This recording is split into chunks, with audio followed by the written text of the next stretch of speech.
కావాలనే మీ కలను నెరవేర్చుకోండి. సంప్రదించండి హెగ్డే ఫెర్టిలిటీ, హైదరాబాద్, తెలంగాణ. నమస్కారం, వెల్కమ్ టు ఐ డ్రీమ్. ఈరోజు నా ముందు నిజంగానే ఒక స్పెషల్ గెస్ట్ ఉన్నారు.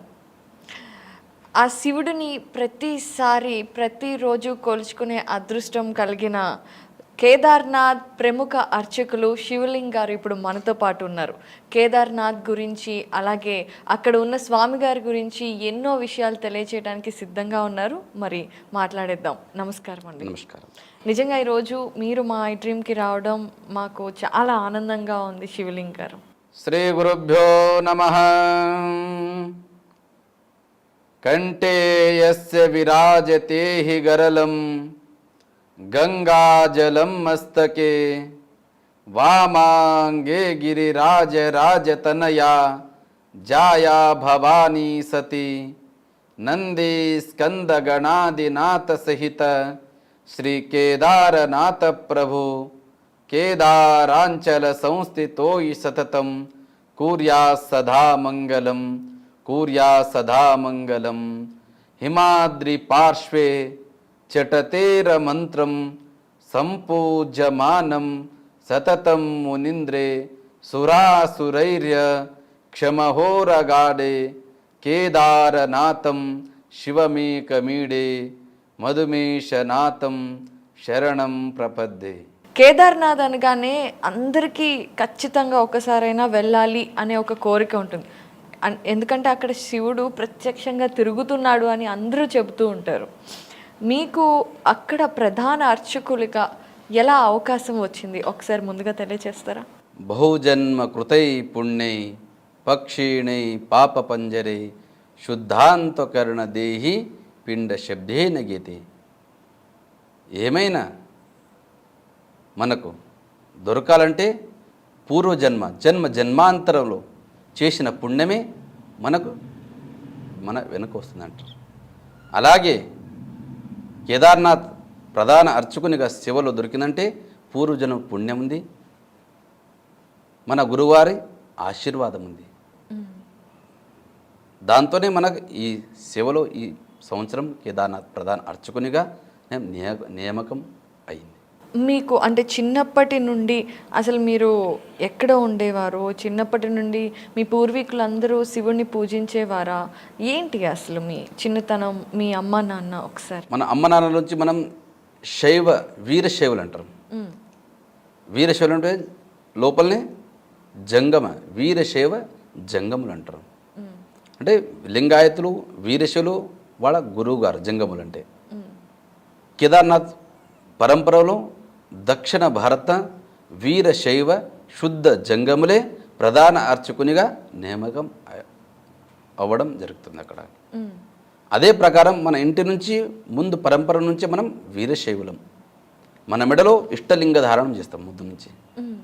ఇష్టలింగం అంటే సాక్షాత్ శివుడే. మన తల్లి గర్భం నుండే మన లింగ సంస్కారం, దీక్ష సంస్కారం అవుతుంది. 8 నెలల లోపలనే మన గురుగారు, ఇంటి గురువుగారు ఉంటారు. ప్రతి ఇంటికి ఒక గురువు, ప్రతి ఇంటికి ఒక గురువు ఉంటారు.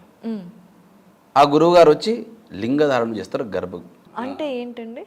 ఇష్టలింగం ఉంటుంది మన మెడల, శివలింగం ఉంటుంది. అది ముందు నుంచి పరంపర ఉంది. ప్రతి ఒక్కరికి ఒక గురువు ఉంటారు. కుల గురువు అంటారు, ధర్మగురు అంటారు. వాడు వచ్చి 8వ నెల కడుపులో ఉన్నప్పుడే మన తల్లికి గర్భానికే లింగధారణ చేస్తారు 8వ నెలల లోపల.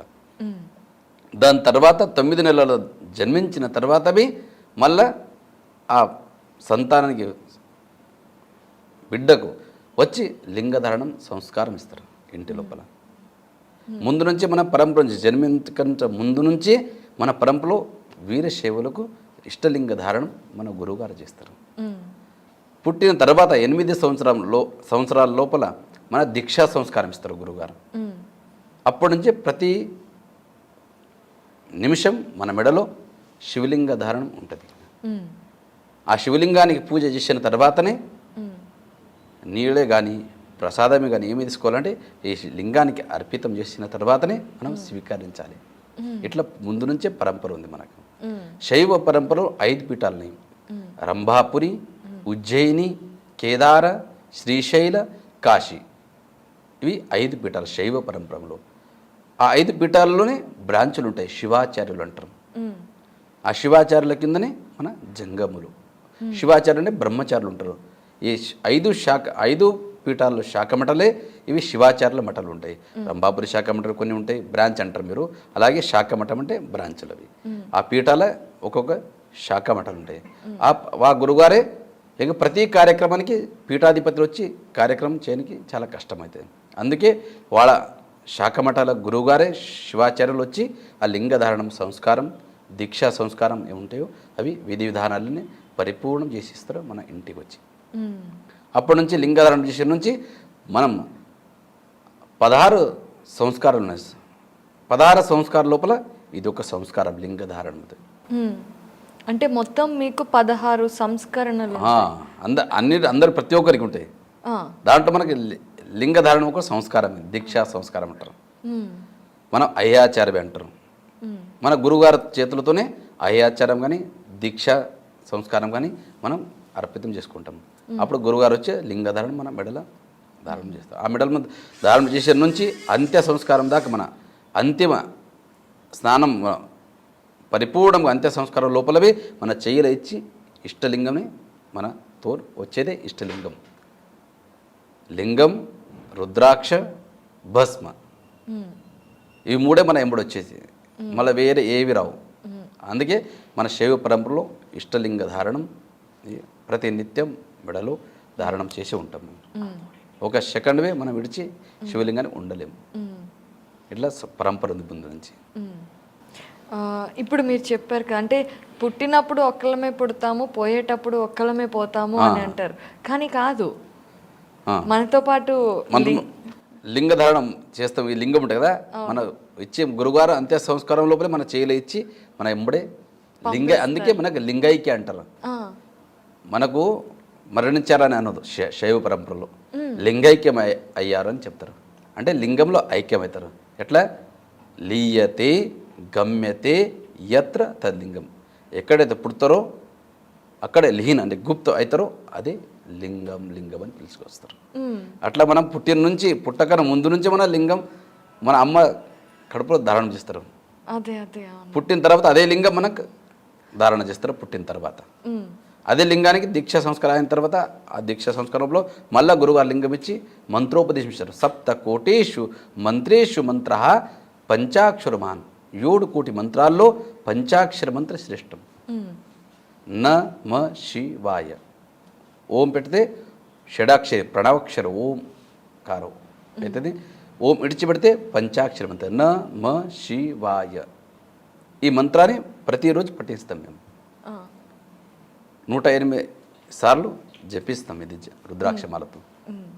ఇష్టలింగ ప్రతినిత్యం స్నానమైన తర్వాత శుచిర్భుతలాయి ఆ ఇష్టలింగ పూజను చేసిన తర్వాతనే మనం ప్రసాదం స్వీకారం చేస్తాం. గురు లింగ జంగమ ప్రసాద పాదోదక రుద్రాక్ష భస్మ అష్టావరణలు అంటారు. ఇవి అష్టావరణం మనం ప్రతిరోజు విధి విధానంలో మనం వస్తుంటాయి. ఇవి ఎందుకంటే ప్రతిరోజు ధారణ చేయాలని పడతాం మనకు. ఇవన్నీ మీరు 8 సంవత్సరాల వయసు ఉన్నప్పటి నుండి మీరు చేస్తూనే ఉన్నారు. మీరు మామూలుగా అంటే ఎడ్యుకేషన్ అది ఉందా అండి? ఎడ్యుకేషన్ అంటే ఇది ముందు నుంచే పరంపర ఉంది ఒకటి. ఇది గురు శిష్య పరంపర అంటారు. మనకు ఎవరికైతే ఇక్కడ దీక్షా సంస్కారం చేయాలో ఇక్కడ ఇంటిలో దీక్షా సంస్కారం చేస్తారు. కానీ దాని తర్వాతవి కేదార్పీఠ పరంపరలో చలా దీక్ష అని అక్కడ కేదార్నాథ్ పీఠంలో మఠంలో చేస్తారు అక్కడ మన గురుగారు. ఓకే. ఎవరికి ఛాయిస్ చేసుకొని పోతారు ఇక్కడ మన బొట్టు అంటే శిష్యులకు, వాళ్ళకి అక్కడ దీక్ష మళ్ళా చలా దీక్ష అని చేస్తారు అక్కడ. మీరు ఏ వయసు అప్పుడు కేదార్నాథ్ వెళ్ళారో తెలుసు? 2003 లోపల.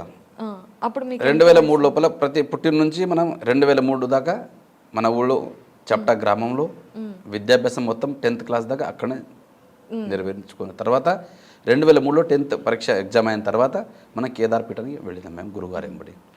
ఓకే. 2003 నుంచి 19 దాకా వాళ్ళ సేవలు ఉంటాయి 24 గంటలు. మన గురుగారు ఉంటారు కేదార్పీఠం వర్తమాన పీఠాధిపతులు శ్రీ శ్రీ శ్రీ 1008 జగద్గురు రావల్ పదవి విభూషిత భీమాశంకరలింగ శివాచార్య మహాస్వామీజీ మన గురువు గారు. వాళ్ళ కృపాశీర్వాదంతో 2003 నుంచి 19 దాకా వాళ్ళ సేవలు ఉంటుంది. దాని తర్వాత మన చేసిన సేవకు చూసి వాళ్ళ కృప నుంచి, వాళ్ళ అమ్మ నాన్న చేసిన పుణ్యం నుంచి ఈ కేదార్నాథ్ మట్టానికి పోన కారణం అంటే మన గురువు కృప. ఎందుకంటే దేవుని కృప ఉంటేవి మన గురువు కృప ఉండాలంట. గురువు కృప అంటే ఏమైనా సాధించవచ్చు అంట. అదే ఇది ముఖ్య కారణం. కేదార్నాథ్ ప్రధాన అర్చకునిగా కావాలంటే మన గురుగారి కృప ఆశీర్వాదం, మా అమ్మ నాన్న చేసిన పుణ్యం, ఇట్లా నేను భావిస్తున్నాను. మనం గర్విస్తున్నాను. నేను మేము కూడా చాలా గర్వంగా ఫీల్ అవుతున్నాము. మన ఇక్కడ దక్షిణ భారతదేశం నుండి కేదార్నాథ్, ప్రపంచంలోనే ఎంతో పేరు ప్రఖ్యాతలు ఉన్న కేదార్నాథ్లో మీరు ప్రముఖ అర్చకులుగా ఉండడం అనే విషయం గురించి. అయితే ఈ విషయాలన్నిటిలో కూడా ఒక విషయం ఏంటి అంటే, ఇప్పుడు మీరు గురుసేవకై వెళ్ళిపోయారు. అది 10th క్లాస్ వరకు చదువుకున్నారు కదా. చిన్నప్పటి నుండి నేను ఎవరైనా మామూలుగా పిల్లలకి నేను అదవ్వాలి ఇదవ్వాలి అని కోరిక ఉంటుంది. అలా ఎప్పుడు మీరు ఆశయాలు అని పెట్టుకోలేదు? ఎప్పుడు శివతత్వంలోనే ఉన్నారా? శివుని సేవలు అయితే ఉన్నాము పుట్టి నుంచి మనము. వీర సేవలు మనం ఎందుకో శివుని భక్తి నుంచే మనం పెద్దగా అయినాం. శివుని ఆరాధకులం మనం ముందు నుంచి. ఎందుకంటే సృష్టికర్త శివుడు. మన వీరశివులు అంటే విశేషం అంటే శివుని ఆరాధకులే ముందు నుంచి ఉండే. దాని తర్వాత 10th అయిన తర్వాత మనకు ఏదైనా శ్రీశైలం కానీ కాశీ కానీ గురుకులంలో చేరి అక్కడ విద్యాభ్యాసం వేదాలు అన్నీ చదువుకోవాలని మన ఆశ, సంగీతం నేర్చుకోవాలని చాలా ఆశ ఉండేది. కానీ సమయం కుదిరి రాలేదు, టైం ఎక్కువైపోయింది. అప్పుడు మన గురుగారు భీమాశంకరలింగ శివాచార్య మహాస్వామీజీ వారు మన గ్రామానికి వచ్చండి. అప్పుడు పెద్ద ప్రోగ్రామ్ అయింది. అప్పుడు అక్కడ మా నాన్నగారు అడిగారు, మా పిల్లగానికి ఎక్కడ నేర్చుకోవడానికి పెట్టాలని అనుకుంటున్నాం అని. గురువుగారు అన్నారు, మనం ఎంబడే పెట్టేయండి, మేము అన్ని నేర్పిస్తామని చెప్పారు. అయితే సరే అని అప్పుడు మన ఊళ్ళో కార్యక్రమం అయిన తర్వాత వెళ్ళిపోయారు. దాని తర్వాత మన శ్రీశైలం ఫోన్ చేసేటి మేము అప్పుడు. అట్లా అడ్మిషన్ అన్నీ మొత్తం ఫుల్ అయిపోయినాయి. ఆడ ఈ సంవత్సరం కుదరదు, మళ్ళీ వచ్చే సంవత్సరమే కుదురుతుందని చెప్పేశారు అక్కడ ఫోన్లో. దాని తర్వాత గురువుగారి నంబర్ ఉండే, అక్కడ ఫోన్ చేశారు మా నాన్నగారు. మన అదే సంవత్సరం నేను బిదర్క్ పాపనాశ దేవస్థానంలో ప్రతిరోజు మన గురువుగారి ప్రతి సంవత్సరం ఒక నెల శ్రావణ మాసంలో శివ తపో అనుష్ఠానం ఉంటుంది. ఆ అనుష్ఠానంకి అక్కడ వచ్చేస్తున్నాము, అక్కడ తీసుకురండి, అక్కడ మనం ఉంచుకుంటాం, చూసి మీ పిల్లగానికి అని చెప్పారు. అక్కడ బిదర్లో తీసుకుపోయారు మా నాన్న. గురువారికి దగ్గర తీసుకుపోయి అక్కడ మన పిల్లగాడు ఇది రౌతుంది, మీరు ఏం చేస్తారో చేయండి, మీ పాదాల మీద ఇడిచిపెట్టి వెళ్తున్నామని మా నాన్నగారు చెప్పేశారు. అప్పటి నుంచి 2003 నుంచి అప్పటి నుంచి గురువారం వెంబడే వాళ్ళు తీసుకుపోయారు, కేదార్నాథ్ తీసుకుపోయారు. అప్పటి నుంచి 2004 లోపలనే మనకు దీక్షా సంస్కారం ఇచ్చి అక్కడ చెలా సంస్కారం అంటారు. అప్పుడు చెలా సంస్కారం ఇచ్చి మన సేవలో తీసుకున్నారు మనకు. అప్పటి నుంచి 2003 నుంచి 19 దాకా గురుగారి సేవల్లో నిరంతరం వాళ్ళ వెంబడే ఉంటుంటాం. అక్కడ మీకు అంటే ఇంట్లో అమ్మా నాన్నని వదిలి అన్ని సంవత్సరాలు ఉండటం బాధే లేదా? అంటే వెళ్ళినప్పుడు కొత్తలో ఇబ్బంది పడలేదా? అదంతా కొత్త సంస్కృతి కదా కేదార్నాథ్ అనేది. తెలుగు వారు వేరు, నార్త్ ఇండియా. ఏదైనా సాధించాలంటే అట్ట సులభంగా దొరికేది కాదు. ఎందుకంటే కష్టం సుఖం అందరికీ ఉంటాయి. అవును. హాయిగా కూర్చొని అన్నీ దొరకాలంటే దొరికేది చాలా కష్టం. గురుగారి చేతిలో ఏం సేవ చేసిన కదా, అది ఒకటి మన తపశ్చర్యని. అది వాళ్ళకి అనుగుణంగా నేను సేవ చేసినంటే వాళ్ళ ఫలితమే ఇది. కేదార్నాథ్ని ప్రధాన అర్చకుని అయ్యే అవకాశం వచ్చిందంటే అదే పుణ్యం. అవును గురుగారు, చాలా నిజం చెప్పారు.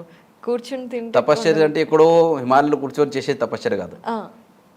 ఒకరి గురుగారి సేవలు ఉండి నిరంతరం శ్రద్ధాభక్తితోని, నిష్ఠాభక్తి, అవధాన భక్తి, అనుభవ భక్తి, సమరస భక్తి, ఒక అనుభవమే ఒకటి భక్తి ఉంటుంది. ఏదే కష్టాలు వస్తేవి సరిదిద్దుకొని సేవ చేసేదంటే అది ఒకటి తపశ్చర్యనే. అది ఈ కష్టం వస్తున్నా విడిచిపెట్టేది అది తపశ్చర్య కాదు. ఎంత కష్టమైతే సాధించాలనుకుంటే అది చేయాలని పడుతుంది, ముందు కాలు పెట్టాలని పడుతుంది. అవును, వెనక కాలు తీసే సాధన కాదు అది. అది కూడా మన తపశ్చర్య సాధనే అనుకుని నేను అనుకుంటాను, భావిస్తున్నాను. ఓకే. అయితే మీరు గురువుగారితో కలిసి వెళ్ళిన మొదటి సంవత్సరంలోనే దీక్ష తీసుకున్నారు అన్నారు కదా, దీక్ష ఇచ్చారు. అది కేవలం కేదార్నాథ్లో మాత్రమే ఇస్తారా? అసలు ఆ దీక్ష ఎలా? దీక్ష సంస్కారం మన ఇంటి లోపల దీక్షా సంస్కారం అయి ఉంటుంది. అవును. కానీ కేదార్పీఠ పరంపర ఉంది. ఎవరైనా కానీ ఎన్నిక చేసుకొని పోతారు కదా. ఇప్పుడు ఈ శిష్యత్వం తీసుకు ఈయనకే శిష్యత్వం ఇవ్వాలని వాళ్ళు చాయిస్ చేస్తారు కదా గురుగారు. అప్పుడు అక్కడ చేలా దీక్ష అని అక్కడ మళ్ళా వేరే మళ్ళా తర్వాత మీద అక్కడ దీక్షా సంస్కారం పరంపర ఉంది అదేంటో ఒకసారి మాకు వివరిస్తారా? కేదార్పీఠంలో ఇదే చేలా దీక్ష అంటే మనకు శరీరం గురుగారి చరణంలో అన్నీ అర్పితం చేసుకుంటామండి. అక్కడ దీక్షా సంస్కారంలో మనం సంకల్పం చేస్తాం. ఓకే. తను మన ధన మన శరీరం కాయ వాచ మనస పూర్వకం మన గురువుగారి చరణంలో అర్పితం చేస్తామంటే ఈ ఒక దేహం ఇంటికి కాదు ఈ గురువుగారికి సమర్పితమని అక్కడ త్యాగభావంతో అక్కడ దీక్షా సంస్కరణ మనం త్యాగం చేసిస్తాము. ఈ గురువుగారికి ఇచ్చిపెట్టేదంటే మన తల్లి, ఎందుకంటే గురు బ్రహ్మ గురుర్ విష్ణు గురుర్దేవో మహేశ్వర గురు సాక్షాత్ పరబ్రహ్మ తస్మే శ్రీ గురవే నమః అన్నట్లు అన్ని తండ్రివి గురువుగారే, తల్లివి గురువుగారే అని మనం అర్పితం చేసుకుంటాం. అక్కడ అప్పటి నుంచి మన తల్లిదండ్రులు గురువుగారు లాగానే మనం భావించుకొని వాళ్ళే మన గురువుగారు, మన సర్వస్వం వాళ్ళే అని మనం అర్పితం అయితే వాళ్ళ చరణాలు. అప్పట్లో మీరు గురువుగారి దగ్గర శిష్యరికం చేస్తున్నప్పుడు, కేదార్నాథ్ విధి విధానాలు నేర్చుకుంటున్నప్పుడు మీ ప్రతిరోజు సాధన ఎలా ఉండేది? ప్రతిరోజు గురువారం ఇష్టలింగ పూజ ఉంటుంది. మన మెడల ఇష్టలింగం అని చెప్పిన కదా, మన గురువారం మెడలవి ఇష్టలింగం ఉంటుంది. ఇష్టలింగ మహాపూజ ఉంటుంది. అది గురుగారు ప్రతి నిత్యం ఇష్టలింగ మహాపూజ అని 4 గంటలు చేస్తారు. తీసి పూజ చేసి పూజ చేసి మళ్ళీ అంటే దేహో దేహాలయో ప్రోక్త, దేహమే దేవాలయం అంటాం మేము. అందుకే శివుడు ప్రత్యక్షం హృదయం మీద ఉంటాడు. అందుకే దేహానికే దేవాలయం అని చెప్తాం మేము. ఏ దేవస్థానానికి పోయే అవసరం లేదు, పోతే మంచిదే, పోవద్దని అట్లే లేదు అని ప్రత్యక్ష శివుడే మన మెడలు ఉంటారు కదా. అందుకే శరీరానికి దేహాలయం అంటాం. అందుకే సాక్షాత్ శివుడే, సృష్టికర్త పరమాత్మ శివుడే మన మెడలు ఉంటాడు. ఆయన గడిచి ఒక క్షణం మనం వేరే ఉండం. సో మరి ప్రతిరోజు గురువు గారు ఆయన ఇష్టలింగానికి 4 గంటల పాటు పూజ చేసేవారు. ఎందుకంటే నగురో రధికం తత్వం నగురో రధికం తప. గురువు కన్నా ఏ తపం పెద్దది కాదు, ఏ జపం పెద్దది కాదు. గురుగారు ఒకట వాళ్ళ సేవనే సర్వస్వం. అంటే ఎందుకంటే అప్రత్యక్షో మహాదేవ సర్వేషాం ఆత్మమాయ ప్రత్యక్ష గురురూపేణ వర్తతే భక్తి సిద్ధయే. ఎందుకంటే దేవుడైతే మనకు ప్రత్యక్షంగా కనబడడు, ప్రత్యక్షంగా కనిపించేదే గురువు. అవును. వాళ్ళ సేవనే, వాళ్ళ సాక్షాత్ వాళ్ళ పూజనే దేవుని పూజని భావించుకొని మనం ప్రతిరోజు సేవ చేస్తుంటే గురువు గారికి. అంటే ఆ దేవుడికి ప్రత్యక్ష చూడడానికి చాలా కష్టం కలియుగంలో. సత్యయుగంలో చూసిండొచ్చు, ఈ కలియుగంలో దేవునికి చూడడం చాలా కష్టం. కానీ మనం గురు రూపంలోనే మనం చూస్తాం. ఎందుకంటే మన బలం కన్నా గురువు బలం ఉండాలంటారు. గురుబలం ఉంటే దైవబలం ఆటోమేటిక్గా వచ్చేస్తుందంట. అట్లా మన గురువుగారి మీద భావన ఉంచుకొని గురువుగారే సాక్షాత్ దేవుడని భావించుకొని నేను వాళ్ళ సేవ చేస్తుంటాను. సో అలా పూజ చేసేవాళ్ళు ఇష్టలింగానికి. తర్వాత ఏం చేసేవాళ్ళు రోజంతా? ఈ తర్వాత అంటే ధర్మ ప్రచారం చేస్తాం ప్రతిరోజు. ఊరూరికి పల్లెటూరికి కానీ పెద్ద పెద్ద సిటీలో కానీ ప్రత్యక్షంగా ధర్మ ప్రచారం, కేదార్నాథ్ గురించి కానీ మన మానవత్వం గురించి కానీ మొత్తం ధర్మ ప్రచారంలో ఉంటారు 24 గంటల గురువు గారు. ఓకే. మీరున్నప్పుడు మీ గురువు గారి కింద ఎంతమంది శిష్యులు ఉండేవారండి? మేము 2 ఉంటే కేవలం 2? ప్రతిరోజు 2 ఉంటాం ప్రతి పని లోపల. అట్లా పెద్ద ప్రోగ్రాంలు ఉంటే అప్పుడు 12 మంది 13 మంది సంగీత పాట పాడేటోళ్ళు వేరేనే, మళ్ళీ పూజల సేవలు అందించేటోళ్ళు వేరేనే 12 మంది అట్లా ఉంటుంటాం. మొత్తం 20-21 మంది ఉంటుంటాం పెద్ద ప్రోగ్రాంలో. చిన్న ప్రోగ్రాం అయితే మామూలుగా 2-3 సేవకులు ఉంటుండే. సో 9 ఏళ్ల పాటు, ఆల్మోస్ట్ 7 నుండి 9 ఏళ్ల పాటు మీరు గురువు దగ్గర ఉండి కేదార్నాథ్లో ఆ స్వామివారిని స్వయంగా పూజ చేసుకున్నారు కదండి. సో కేదార్నాథ్ అనేది జీవితంలో ఒక్కసారైనా వెళ్ళాలి అని అనుకుంటూ ఉంటాం. అలాంటి కేదార్నాథ్ గురించి ఎన్నో గొప్ప విషయాలు వింటాము, అలాగే కొన్ని విషయాలు నిజమా అవునా అనిపిస్తాయి. అలాంటి విషయాల్లో ఒకటి, కేదార్నాథ్ అనేది అసలు ఇప్పటిది కాదు, మనకి ద్వాపర యుగం గురించి తెలుసు. పాండవులు వెళ్ళారు కేదార్నాథ్కి, ఆ శివుడు ప్రత్యక్షమయ్యాడు అనే విషయం తెలుసు. కానీ మీకు తెలిసిన ఇది ప్రకారం అసలు కేదార్నాథ్ ఎప్పటి గుడి అండి? ఆ స్వామి ఎప్పుడు వెలిసారు? కేదార్నాథ్ అంటే ఇది ఇప్పుడు కలియుగం. ఇది అవును, కృతయుగం అంటే సత్యయుగం, కృతయుగ, త్రేతాయుగ, ద్వాపర యుగ, కలియుగ, ఈ 4 యుగాల నుంచి నడుస్తుంది. కేదార్నాథ్ జ్యోతిర్లింగము ద్వాదశ జ్యోతిర్లింగంలో విశ్వవిఖ్యాతం ఉంది కేదార్నాథ్ జ్యోతిర్లింగం. జ్యోతి అంటేనే ప్రకాష్, లింగం అంటే లీయతే గమ్యతే యత్ర తద్లింగం. ఎక్కడైతే శివుడు నిలిచిండో అక్కడనే గుప్తమైండు, అదే జ్యోతిర్లింగం కేదార్నాథ్. అక్కడ సత్యయుగంలో నరనారాయణ ఋషుడే విష్ణు భగవానుడు సాక్షాత్ అక్కడ తపశ్చర్య చేసినాడు హిమాలయ లోపల. అప్పుడు శివుడు ఆ తపశ్చర్యానికి మెచ్చుకొని ప్రత్యక్షమవుతాడు జ్యోతిర్లింగ స్వరూపంలో. ఏ వరం అడుగుతారో అడగండి అని చెప్తాడు. విష్ణు భగవానుని దర్శనం నుంచే మనం ధన్యమైపోయినాం. అయితే కేదార్నాథ్ అనేది మీరు ఎప్పుడో అన్ని యుగాల కంటే ముందు వచ్చింది అంటున్నారు. దానికి ఇప్పుడు ఏదైనా సరే మనకి పురాణాలలోనూ ఎక్కడో ఒక చోట లిఖింపబడి ఉంటుంది. శివపురాణం ఉంది, మన కేదారఖండ పురాణం ఉంది, గడువాలక ఇతిహాసం ఉంది, చాలా గ్రంథాలు ఉన్నాయి చదువుకోవాలంటే. అయితే గురువుగారు ఇక్కడ ఒక చిన్న విషయం ఏంటంటే కేదార్నాథ్లో ఉన్నది శివుడు, శివుడికి భార్య పార్వతి కదా. మరి అలాంటి పార్వతియే మళ్ళీ వేరొక రూపంలో ఉన్న శివుడిని పొందడం కోసం ఇదే కేదార్నాథ్లో పూజ చేసింది అని అంటారు కదండి. ఒకసారి ఆ విషయం గురించి మాకు చెప్తారా? పార్వతీదేవి శివుని గురించి అంటే శివునికి కామదానం చేసుకుంటాడు. ఆ కామం ఒకటి మళ్ళా తెచ్చుకోవాలంటే ఆమె తపశ్చర్య చేస్తుంది. హిమాలయ రాజే బిడ్డ పార్వతీదేవి. ఆ హిమాలయంలోనే గౌరీకుండని అక్కడ గౌరీకుండనే తపశ్చర్య చేస్తుంది ఆమె. ఆ తపశ్చర్య చేసిన తర్వాతనే శివునికి కామ వచ్చేస్తుంది. అప్పుడు అక్కడనే త్రిజోగి నారాయణ అని ఉంది. త్రియుగి నారాయణ అని పిలుస్తారు. అంటే 3 యుగాల నుంచి అక్కడ హవన్ అంటారు కదా, హవస్సు హోమం చేసింది.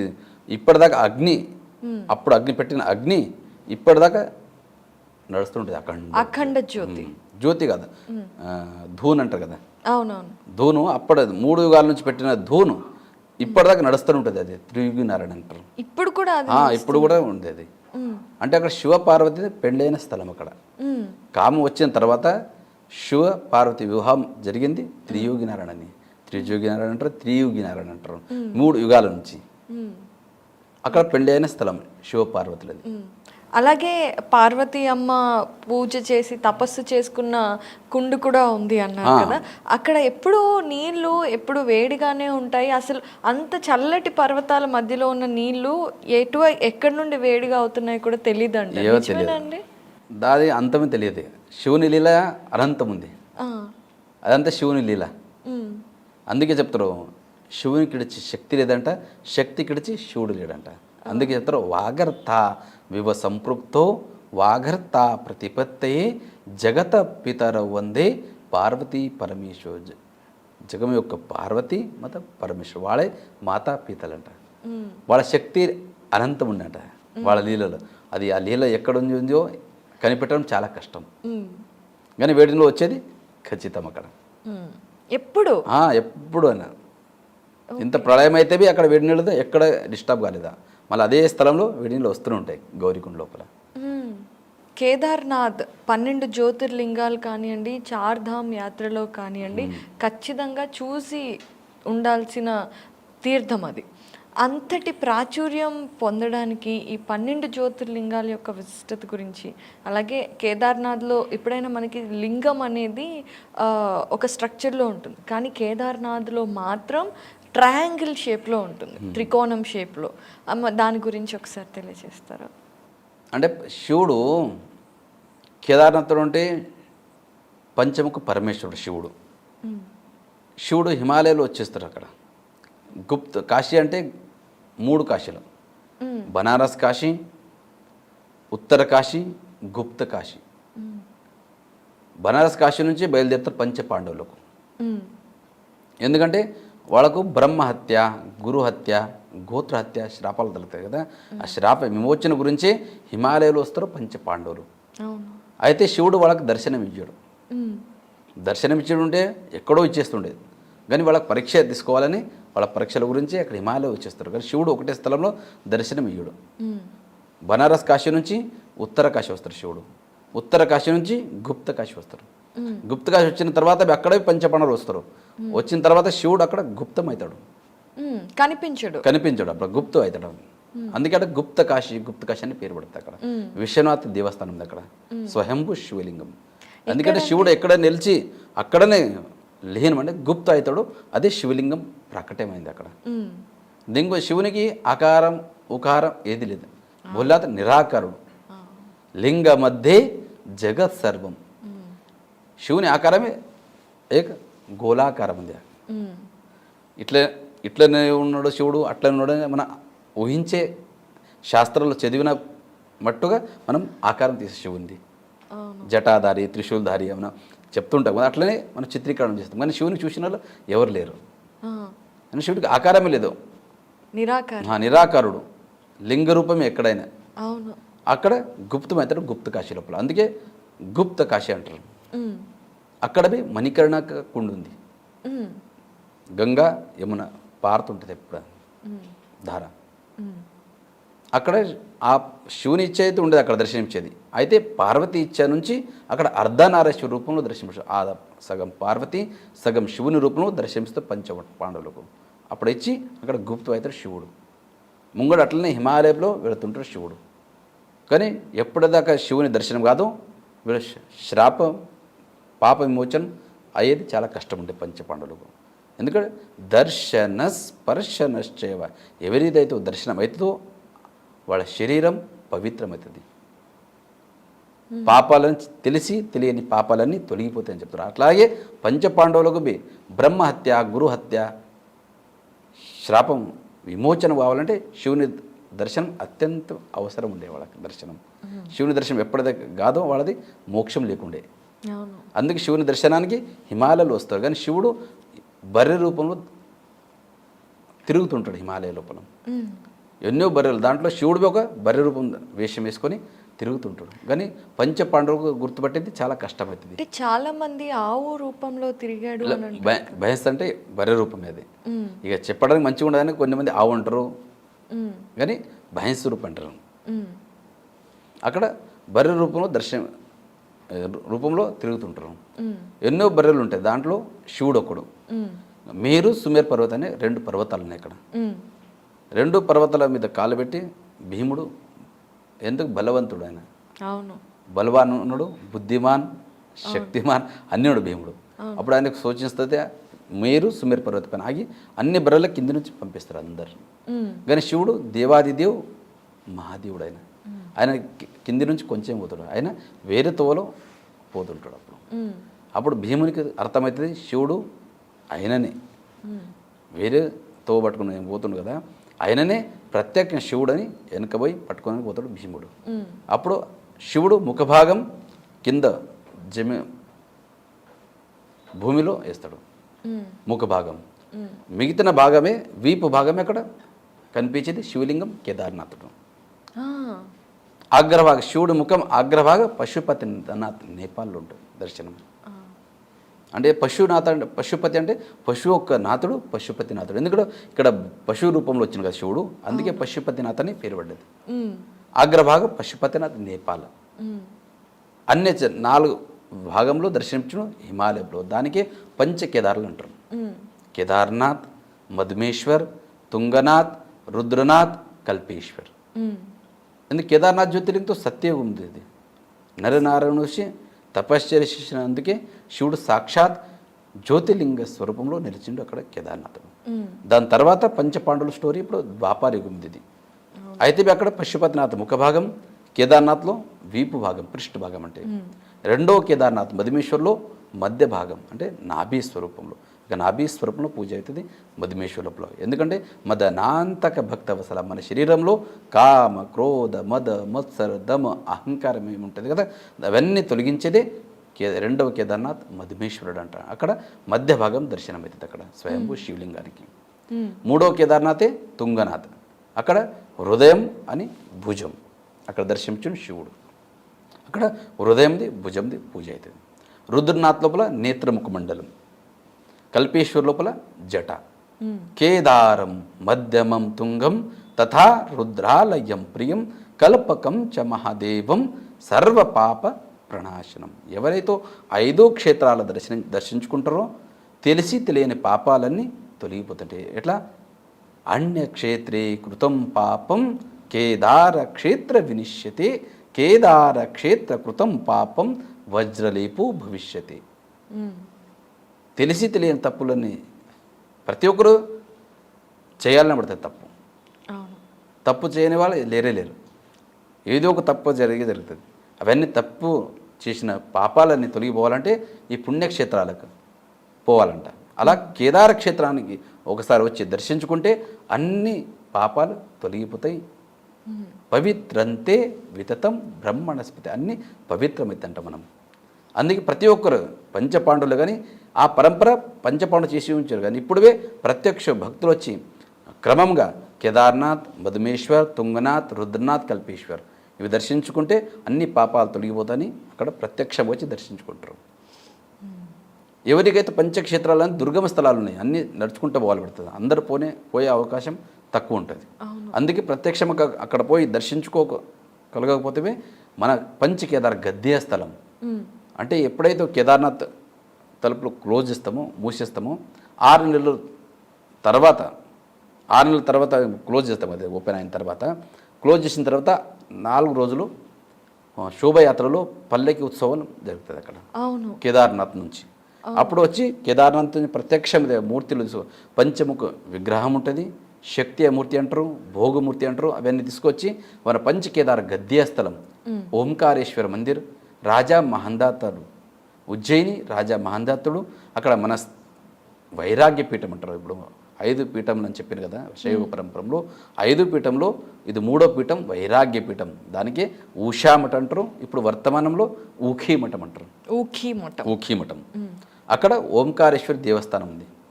పంచకేదార్ గద్య స్థలం అంటారు. అక్కడ 5 కేదార్ గద్య స్థలం అంటే 6 నెలలు క్లోజ్ అవుతాయి కదా దేవస్థానాలు. 6 నెలల పూజలు నెరవేర్చేదే ఇక్కడ మన ఊఖీమఠం లోపల ఓంకారేశ్వర టెంపుల్ లోపల. ఎందుకంటే షడ్ మాసే దేవతు పూజ, షడ్ మాసే మానవ స్థిత. 6 నెలలు ప్రత్యక్షంగా మానవులే పూజిస్తారు. అక్కడ ప్రధాన అర్చకులే కానీ భక్తులే కానీ వేద పండితులే కానీ ప్రత్యక్షంగా 6 నెలలు నెరవేరుస్తారు అక్కడ పూజలు. అక్కడ 6 నెలల తర్వాత క్లోజ్ అవుతుంది కదా యోగ సమాధి అంటారు, భస్మ సమాధి అంటారు, భస్మ పూజన అంటారు. ప్రత్యక్షంగా శివునికి యోగ సమాధిలో కూర్చోబెట్టి భస్మ పూజన చేసి విశేష ఆరతులు చేసి అఖండ జ్యోతి వెలిగించి తలుపులు మూసేస్తారు కేదార్నాథ్ ఆలయంది. 6 నెలల తర్వాత తెరిచిన తర్వాత అది అఖండ జ్యోతి అలాగే వెలుస్తుంటుంది. అసలు అంత చలిలో అలాంటి మనుషులు కూడా గడ్డలు కట్టుకుపోయేంత చలిలో ఆ అఖండ జ్యోతి అలాగే వెలిగి ఉండడానికి గల కారణాలు ఏంటి? కారణాలంటే 6 నెలల్లో దేవతలే పూజ చేస్తారు ప్రత్యక్షంగా అక్కడ. అదే కారణం. ఒకటి శివుడు ఎట్లా దేవాదిదేవు మహాదేవుడు ఆయన. ఆయన కన్నా సృష్టికర్తనే ఆయన. ఎందుకంటే పృథ్వీ, ఆప్, తేజ్, వాయు, ఆకాష్ 5 తత్వాల అధినాయకుడే ఆయన. బ్రహ్మాండ నాయకుడే ఆయననే.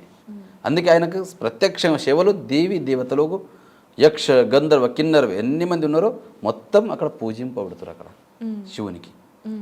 అందుకే అది అఖండ జ్యోతి ఎలా పూజ చేసి ఉంటుందో అఖండ తాజాగా పువ్వులు పండ్లు అన్నీ 6 నెలల తర్వాత తెరిచి చూస్తే అలాగే వెలుస్తుంటుంది అఖండ జ్యోతి. అది పూజ చేసిన స్వయంభూ శివలింగం. అదే కారణం. అంటే ఇది కొంతమంది అంటూ ఉంటారు, ఎవరైతే దేవుణ్ణి నమ్మరో వాళ్ళు వీళ్ళే పూజారులే అక్కడ 6 నెలలకి సరిపడేట్టుగా ఉంచి వస్తారు, అందుకే ఆ జ్యోతి అలా వెలుగుతూ ఉంటుంది అని అంటూ ఉంటారు. దానికి మీ సమాధానమే? నాస్తికులు అంటుంటారు, వాళ్ళకి శ్రద్ధ ఉండదు కదా. అవును, మనము భావతితే దేవుడు అంటాము. మన భావన ఎక్కడ వస్తుందో అక్కడ దేవుడు ఉంటాడు. మన భావన లేదు అక్కడ వాళ్ళకన్నా ఎట్లా అనిపిస్తుంది? ఎవరు శ్రద్ధాభక్తిని పూజిస్తారో వాళ్ళకి సాక్షాత్ శివుడు ఉన్నది ఒక భావిస్తాం మనం. వాళ్ళకి భావననే ఉండదు. అది నిజమే. అయితే ఇక్కడ ఉత్సవ విగ్రహాలు మీరు తీసుకొస్తారు అని అన్నారు కదండి, 4 రోజుల పాటు అంటే పైన పంచాంగం గురించి ఓపెన్ అయ్యే తలుపులు తెరిచేది మహాశివరాత్రి రోజున మన గద్య స్థలం ఊఖీమఠంలో పంచాంగణన జరుగుతుంది. అక్కడ పంచాంగణన అయిన తర్వాత 3 రోజులు 4 రోజులు ఆ తిథి ప్రకారం నిశ్చయిస్తారు. అక్కడ ఒక్కొక్కసారి 4 రోజులు పడుతుంది కేదార్నాథ్ పోనికి ఒక్కొక్కసారి 3 రోజులనే పోతాం. అంటే తిథులను బట్టి తిథులను బట్టి ముహూర్తం బట్టి ఆ రోజు బయలుదేరేది ముహూర్తం, అక్కడ తెరిచే ముహూర్తం బట్టి మనం ఇక్కడ బయలుదేరుతాం ఊఖీమఠం నుంచి. ఎప్పుడైతే క్లోజ్ అవుతుందో అప్పుడే కేదార్నాథ్ నుంచి పల్లెకి తీసుకొచ్చి ఊఖీమఠంలోనే 6 నెలలు పూజిస్తారు ఇక్కడ. ఒకరోజు కింద రాంపూర్, 2వ రోజు గుప్త కాశీ, 3వ రోజు కేదార్నాథ్. ఇట్లా వచ్చే టైంలో మళ్ళీ ఇక్కడ ఊఖీమఠం నుంచి బయలుదేరే సమయంలో 4 రోజులు పడుతుంది, ఎప్పుడెప్పుడు 3 రోజులు పడుతుంది. ఒకరోజు ఊఖీమఠం నుంచి బయలుదేరుతుంది గుప్త కాశీ, గుప్త కాశీ నుంచి ఫాటా నుంచి గౌరీకుండ్ నుంచి కేదార్నాథ్ ఒకరోజు, 4వ రోజు.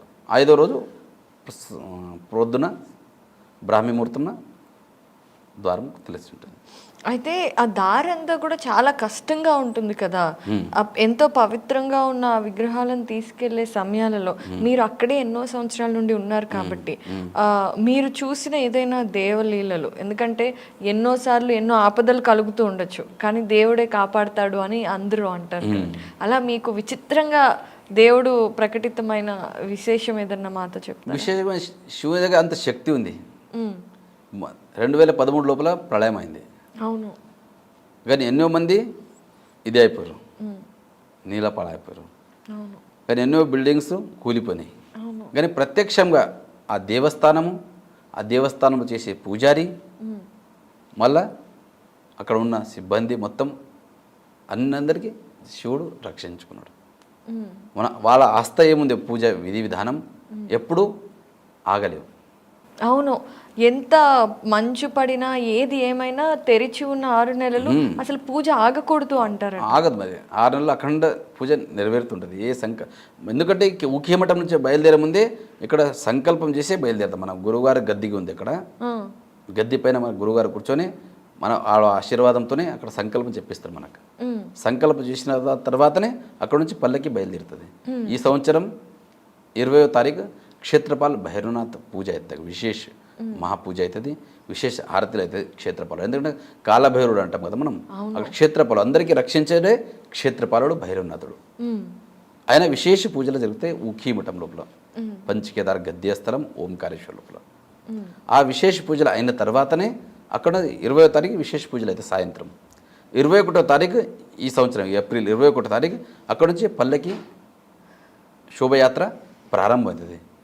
పంచముఖి విగ్రహం అంటారు, భోగమూర్తులు, శక్తిమూర్తులు. అంటే 6 నెలల పాటు అక్కడ పూజలు చేసి నెరవేర్చి వాళ్ళ శక్తిమూర్తి భోగమూర్తులు ఉంటాయి కదా, అవి తీసుకొచ్చి ఊఖీమఠంలోనే 6 నెలల పూజలు అవుతాయి. ఇక్కడ నుంచి బయలుదేరే ముందే ఆ మూర్తులు పంచముఖ విగ్రహం తీసుకొని బయలుదేరుతారు ఇక్కడ ఊఖీమఠం నుంచి శోభయాత్రలు. సో అక్కడ నుంచి 21వ తారీఖు గుప్త కాశీ బయలుదేరుతాము, గుప్త కాశీలో ఉంటుంది ఆ రోజు. 22వ తారీఖు ఫాటా, 23వ తారీఖు గౌరీకుండ్, 24వ తారీఖు కేదార్నాథ్, 25వ తారీఖు పొద్దున 6:20 మనం కేదార్నాథ్ ద్వారం ఓపెన్ అవుతుంది. ఈ సంవత్సరం ముహూర్తం చూస్తారు శుభముహూర్తం.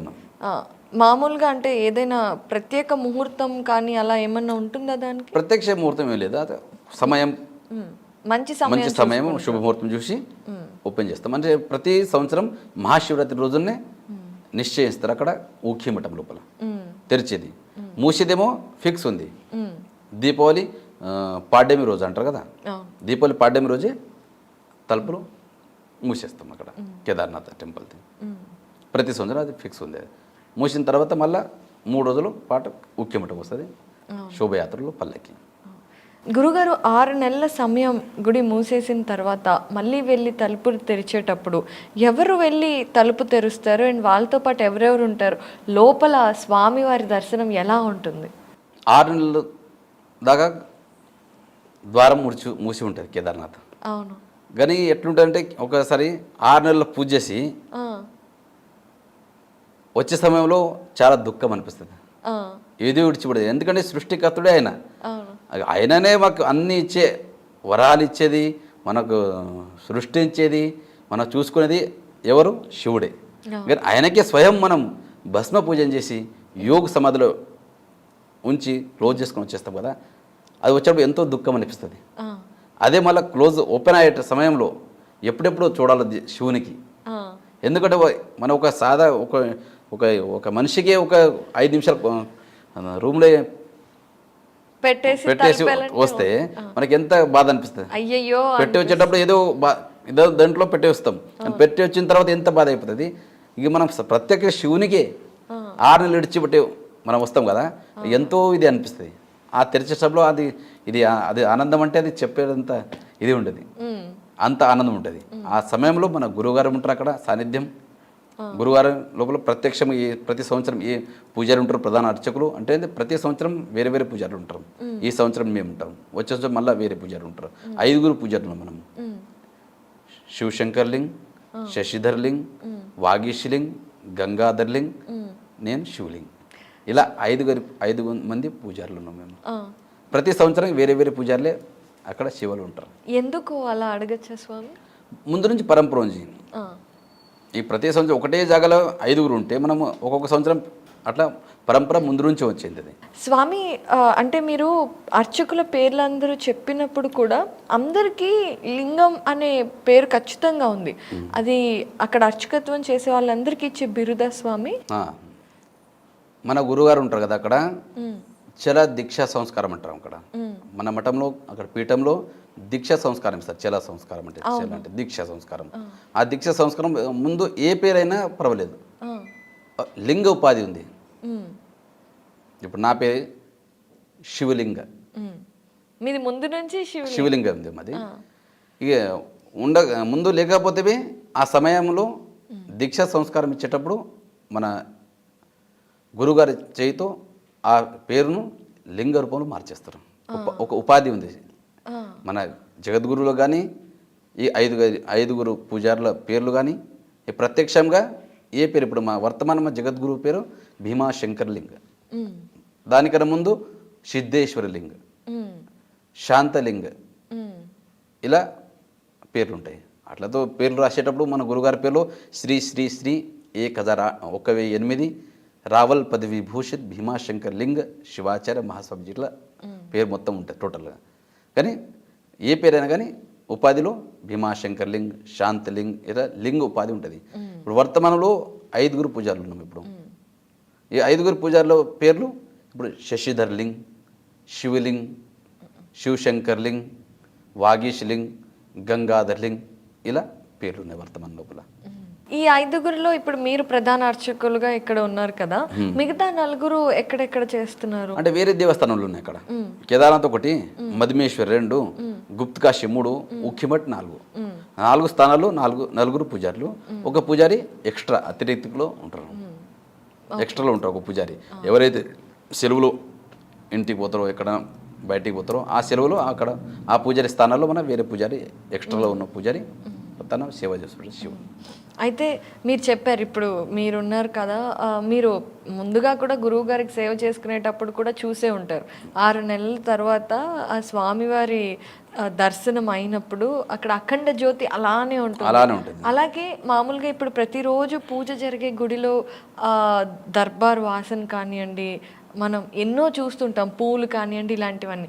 అక్కడ కేదార్నాథ్లో 6 నెలల తర్వాత వెళ్ళినప్పుడు ఎలా ఉంటుంది స్వామి, ఆ స్వామివారి పరిస్థితి? 6 నెలల కింద చేసిన పూజ ఈరోజే ప్రొద్దున ఇప్పుడే చేసిన పూజ అన్నట్లు ఆ స్వరూపంలో ఉంటుంది శివలింగుడు, శివలింగం. ఎందుకంటే పువ్వులు, పండ్లు, భస్మం, రుద్రాక్ష మొత్తం అప్పుడు క్లోజ్ చేసేటప్పుడు భస్మ సమాధి, యోగ సమాధి చేస్తాం కదా, అప్పుడు మంత్రోచ్చారణ, రుద్రాభిషేకం, మహాభిషేకం అయిన తర్వాత శివునికి అలంకారం చేస్తారు. రుద్రాక్షతోని పండ్లు, డ్రై ఫ్రూట్స్ మొత్తం అలంకారం చేసి క్లోజ్ చేస్తారు. తెరిచిన తర్వాత చూస్తే అఖండ జ్యోతి అట్లనే ఉంటుంది. మళ్ళీ పూజ చేసి ఇప్పుడే పూజ చేసిన 5 నిమిషాల కింద అన్నట్లు ఉంటుంది అక్కడ శివుడు. అంత పూజ అక్కడ ఎలా అయితే మీరు వదిలిపెట్టి వచ్చారో శివుని అలాగే ఉంటాడు, అలాగే ఉంటుంది. ఎందుకంటే ఒకసారి క్లోజ్ చేసిన తర్వాత తెరిచే అధికారం ఎవరికి లేదు. మళ్ళీ మన గురుగారు పోయి అక్కడ తెరిచేది. అయితే ఈ అంటే ఈ 6 నెలల కాలం ఏదైతే ఉందో నిత్య పూజలు ఖచ్చితంగా జరగాలి. ఒక్కరోజు కూడా అసలు ఏమైనా భూకంపం వచ్చినా, ప్రళయం వచ్చినా ఆ స్వామికి నిత్య పూజలు జరగాలి. కాకపోతే నేను విన్నాను కేదార్నాథ్లో మామూలుగా బ్రహ్మీ ముహూర్తంలో చేసే పూజలతో పాటుగా వివిధ సమయాలలో వివిధ రకాల పూజలు చేస్తారు స్వామి. ఒకసారి వాటి గురించి చెప్తారా? ఇప్పుడు సాయంత్రం మహాప్రసాదం, మహాభోగం అంటారు. శివునికి అభిషేకం చేసి మహా నైవేద్యం అర్పించేస్తాం. దాని తర్వాత విశేష ఆరతి ఉంటుంది, గంటన్నర 2 గంటల విశేష ఆరతిలు ఉంటాయి. నంది ఆరతి, ఏకారతి, పంచారతి, నంది ఆరతి, వీరభద్ర ఆరతి, అనేక రకముల ఆరతితో మంగళారతి ప్రతినిత్యం జరుగుతుంది అక్కడ కేదార్నాథ్లో. దాని తర్వాత మళ్ళీ బాల్భోగ్ అని ఉంటుంది. ఏ సమయంలో ఉంటుంది? సమయం అంటే టైమింగ్ కొంచెం ఎక్కువ తక్కువ ఉంటుంది. అంటే రాత్రి అంటే సూర్యుడు అస్తం అయ్యే సమయంలో ఆరతి ప్రారంభమవుతుంది. అంటే కొంచెం సూర్యాస్తుడు అంటే కొన్ని సమయంలో ఎక్కువ తక్కువ సమయం తక్కువ అవుతుంది. అయితే సూర్య అస్తమయం అయిన తర్వాత పూజ ఆరతి ప్రారంభం సాయంత్రం. దాని తర్వాత విశేషం అంటే శృంగారం చేస్తాం. ఇప్పుడు బంగారం కిరీటం ఉంటుంది స్వామికి. అది విశేషం ఏమంటే ఇది ఇంతకుముందు చెప్పి నేను అప్రత్యక్షో మహాదేవ సర్వేషాం ఆత్మమాయ ప్రత్యక్ష గురురూపేణ వర్తతే భక్తి సిదే. ఆ బంగార కిరీటం 6 నెలలు మన గురువుగారి పైన ఉంటుంది. అది 6 నెలల తర్వాత అక్కడ ఊఖ్యమఠంలో గద్దీ స్థలంలో గురువుగారు కూర్చొని అదే కిరీటం 6 నెలలు కేదారేశ్వర స్వామివారికి అర్పణం చేస్తారు శివుడు గురువుగారు. అది అందుకే ఆ గురువుగారికి బులంద్ కేదార్నాథ్ అంటున్నాం. ఆ కేదార్నాథ్ ఎవరితో మాట్లాడరు, ఎవరితో కేదార్నాథుడు స్వయం శివలింగం ఎవరితో మాట్లాడరు. కానీ మాట్లాడే ప్రత్యక్షంగా శివుడు అంటే మన గురువు గారు. అందుకే అక్కడ గురువు గారికి బులంద్ కేదార్నాథ్ అంటున్నాం. మాట్లాడే శివుడు అనే ప్రత్యేకం ఉంది అక్కడ. అందుకే ఆ కిరీటం సాయంత్రం ఆరతి అవుతుంది కదా, ఆ సమయంలో విశేష అలంకారం చేసి శివలింగానికి ఆ కిరీటం శివలింగాన్ని పైన ధారణం చేస్తారు. ప్రతిరోజు అక్కడ శివలింగం పైన 2-3 గంటలు శివలింగం మీదనే ధారణం చేస్తారు ప్రతిరోజు 6 నెలల పాటు. 6 నెలల తర్వాత ఎప్పుడైతే దేవస్థానం క్లోజ్ చేస్తామో అదే కిరీటం పంచముఖ విగ్రహం అది ఉంటే పల్లెకి ఉంటుంది కదా, పంచముఖ విగ్రహం పైన ధారణం చేసి కింద ఉఖిమఠం వచ్చిన తర్వాత ఆ గద్దె పైన కూర్చొని అదే కిరీటం మన గురువుగారి పైన 6 నెలలు ధర్మ ప్రచారంలో గురువుగారు పెట్టుకొని వాళ్ళు తిరుగుతుంటారు ధర్మ ప్రచారంలో. ఇది విశిష్టం అంటే కేదార్నాథ్లో. అంటే రాత్రిపూట కూడా పూజలు చేస్తారు, అర్ధరాత్రుల వేళ, అమావాస్య వేళ అని విన్నాం. విశేష ఉంటుంది కదా అక్కడ, విశేష పూజ ఉంటారు ప్రతిరోజు. విశేష పూజలు అంటే మనం ఆరతి అయిన తర్వాత బాల్భోగం పెడతాం. బాల్భోగం అయిన తర్వాత విశేష పూజలు నెరవేరుతాయి. విశేష పూజలు అంటే ఏం చేస్తారో తెలుసుకోవచ్చు? విశేష పూజలు అంటే రుద్రాభిషేకం, షోడశోపచార, మహాభిషేకం, ఇట్లా వేరే వేరే ఉంటాయి. ఇవన్నీ అంటే 11 సమయంలో, అర్ధరాత్రి సమయంలో అంటే టైమింగ్ కొంచెం ఎక్కువ తక్కువ ఉంటుంది. ఒక్కొక్కసారి 10 గంటల తర్వాత స్టార్ట్ అవుతాయి విశేష పూజలు, ఒక్కొక్కసారి 2 గంటల తర్వాత స్టార్ట్ అవుతాయి. అర్ధరాత్రి టికెట్లు బుక్ చేస్తారు ఆన్లైన్ లోపల కొన్ని మంది విశేష పూజలు, కొన్ని మంది అక్కడ బుక్లో చేస్తారు ఆఫీస్లో. అది విశేష పూజలు తర్వాత జరుగుతుంటాయి రాత్రి అంతా. మొత్తంగా పూజలు 24 గంటలు తెరిచి ఉంటుంది కేదార్నాథ్. ఎక్కువ తక్కువ అంటే అన్ని ఎంత పబ్లిక్ ఎక్కువ వస్తారో అంత స్టార్ట్ ఉంటుంది. మరి స్వామికి కాస్త అంటే మామూలుగా మనకి ఏ దేవుడికైనా కూడా కాస్త రెస్ట్ ఇవ్వాలి అని అనుకుంటాం కదా, అలా మనం అనుకుంటాం కానీ శివునికి అవసరం లేదు కదా రెస్ట్. శివుడు ఎప్పుడూ రెస్ట్ చేయడు, విశ్రాంతిలో ఉంటాడు. విశ్రాంతిలో ఉంటే ఈ సృష్టి ఏమవుతుందో తెలియదు. నిజమే. శివునికి మనం అనుకుంటాం కానీ ఆయననే సృష్టికర్త. ఆయన ఒక్క నిమిషం కళ్ళు మూస్తే మనకి ఇది మొత్తం సృష్టి ఏమవుతుందో ఎవరికి తెలియదు. అందుకే మనం అనుకుంటాం, మనం ఒక భావన మనం. కానీ శివుడు ఎప్పుడూ సుఖంగా ఉండలేడు. అన్ని సర్వే జన సుఖినో భవంతు, అందరి సుఖం కోరేదే శివుడు. అయితే స్వామి, మీకు కేదార్నాథ్లో ఇలా 24 గంటల పూజలు ఇవన్నీ ఉంటూ ఉంటాయి కదా, అక్కడ ఉండే అర్చకుల విధి విధానాలు ఎలా ఉంటాయి? మీకుండే నియమాలు, నిబద్ధతలు ఏంటి?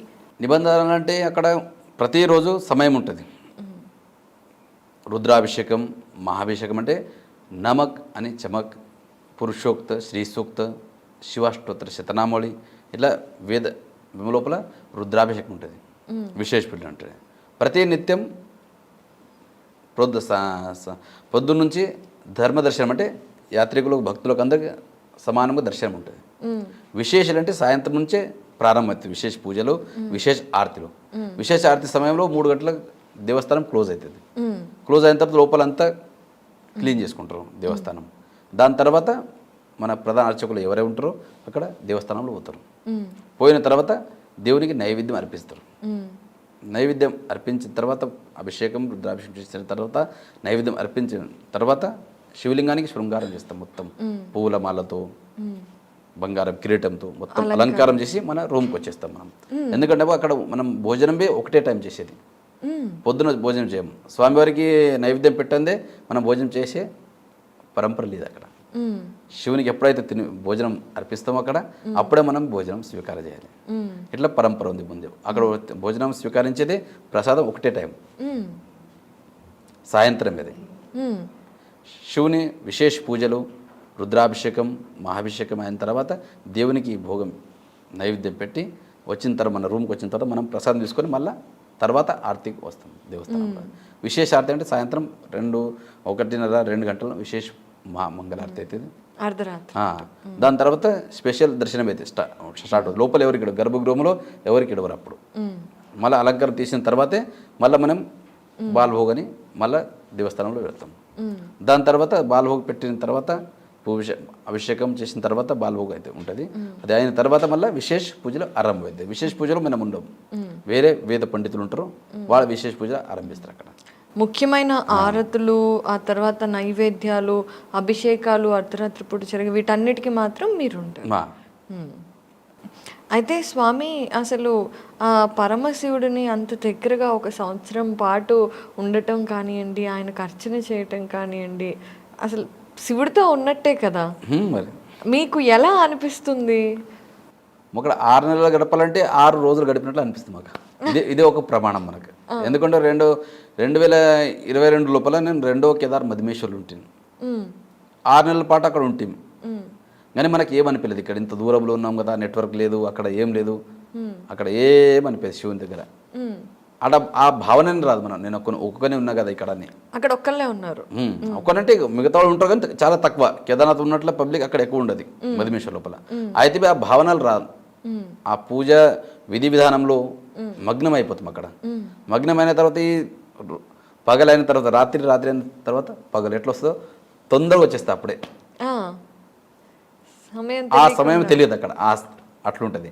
ఆ చలి ఏమనిపేది అక్కడ వాతావరణం చూసి ఏమనిపేది అక్కడ అనిపించదు మాకైతే. అనుభవం ఒకటి. ఇప్పుడు ఈ సంవత్సరం కేదార్నాథ్లో ఈ అనుభవం మళ్ళీ వచ్చిన తర్వాత మీకు చెప్తాను. ఇక మధుమేశ్వర్లు ఉంటే అక్కడ అనుభవం అని చెప్పిన. ఎవరంటారు అక్కడ మధుమేశ్వర్ ఎట్లా ఉంటారు మీరు అని అంటుండే. మాకు ఏమనిపేది. 6 నెలలు ఎట్లా గడిపినామో మనకి తెలియదు అక్కడ. అట్లా అయింది. ఇప్పుడు కేదార్నాథ్ ఇప్పుడు ఈ సంవత్సరం ఉన్నా ఈ సంవత్సరం ఎట్లయితే మేము వచ్చిన తర్వాత మీకు చెప్తాం. తప్పకుండా మేము ఎదురు చూస్తూ ఉంటాము. అయితే కేదార్నాథ్ విషయానికి వస్తే మనం ఎట్లా అయితే అక్కడ ఎక్కువగా ప్రళయాలు ఇలాంటివి జరుగుతూ ఉంటాయి కదా. కొంతమంది అంటూ ఉంటారు పరమశివుడు స్వయంగా వెలసిన ప్రదేశం అది, అక్కడే ఆయన నడియాడుతూ ఉంటారు, అలాంటి చోట ప్రళయాలు రావటం ఏంటి అని ప్రశ్నిస్తూ ఉంటారు. వీళ్ళకి సమాధానం ఏం చెప్తారు గురువు గారు? సమాధానం అంటే మన భారతీయ సంస్కృతి ఏముందంటే మంచి నడక, శుద్ధ భావన ఇవి ఉండాలి. మనం యాత్రలో పోతాము, చెప్పడానికి యాత్ర, చేసేది మరొకటి. ఎందుకంటే మన సంస్కృతి ఏముంది, భారతీయ సంస్కృతి అన్ని దేశాల కన్నా మన భారతదేశం ఎందుకు ముంగట్టున్నదంటే మన సంస్కృతి, సంస్కారం, పరంపర దీని గురించే ప్రాముఖ్యత ఉందనే మన భారతదేశం విశిష్టం ఉంది. అవును. మిగతా దేశాల్లో ఏం దొరకాయి మీకు? ఆస్థ అనేది దేవుని మీద ఆస్థ ఉన్నదే మన భారతదేశం.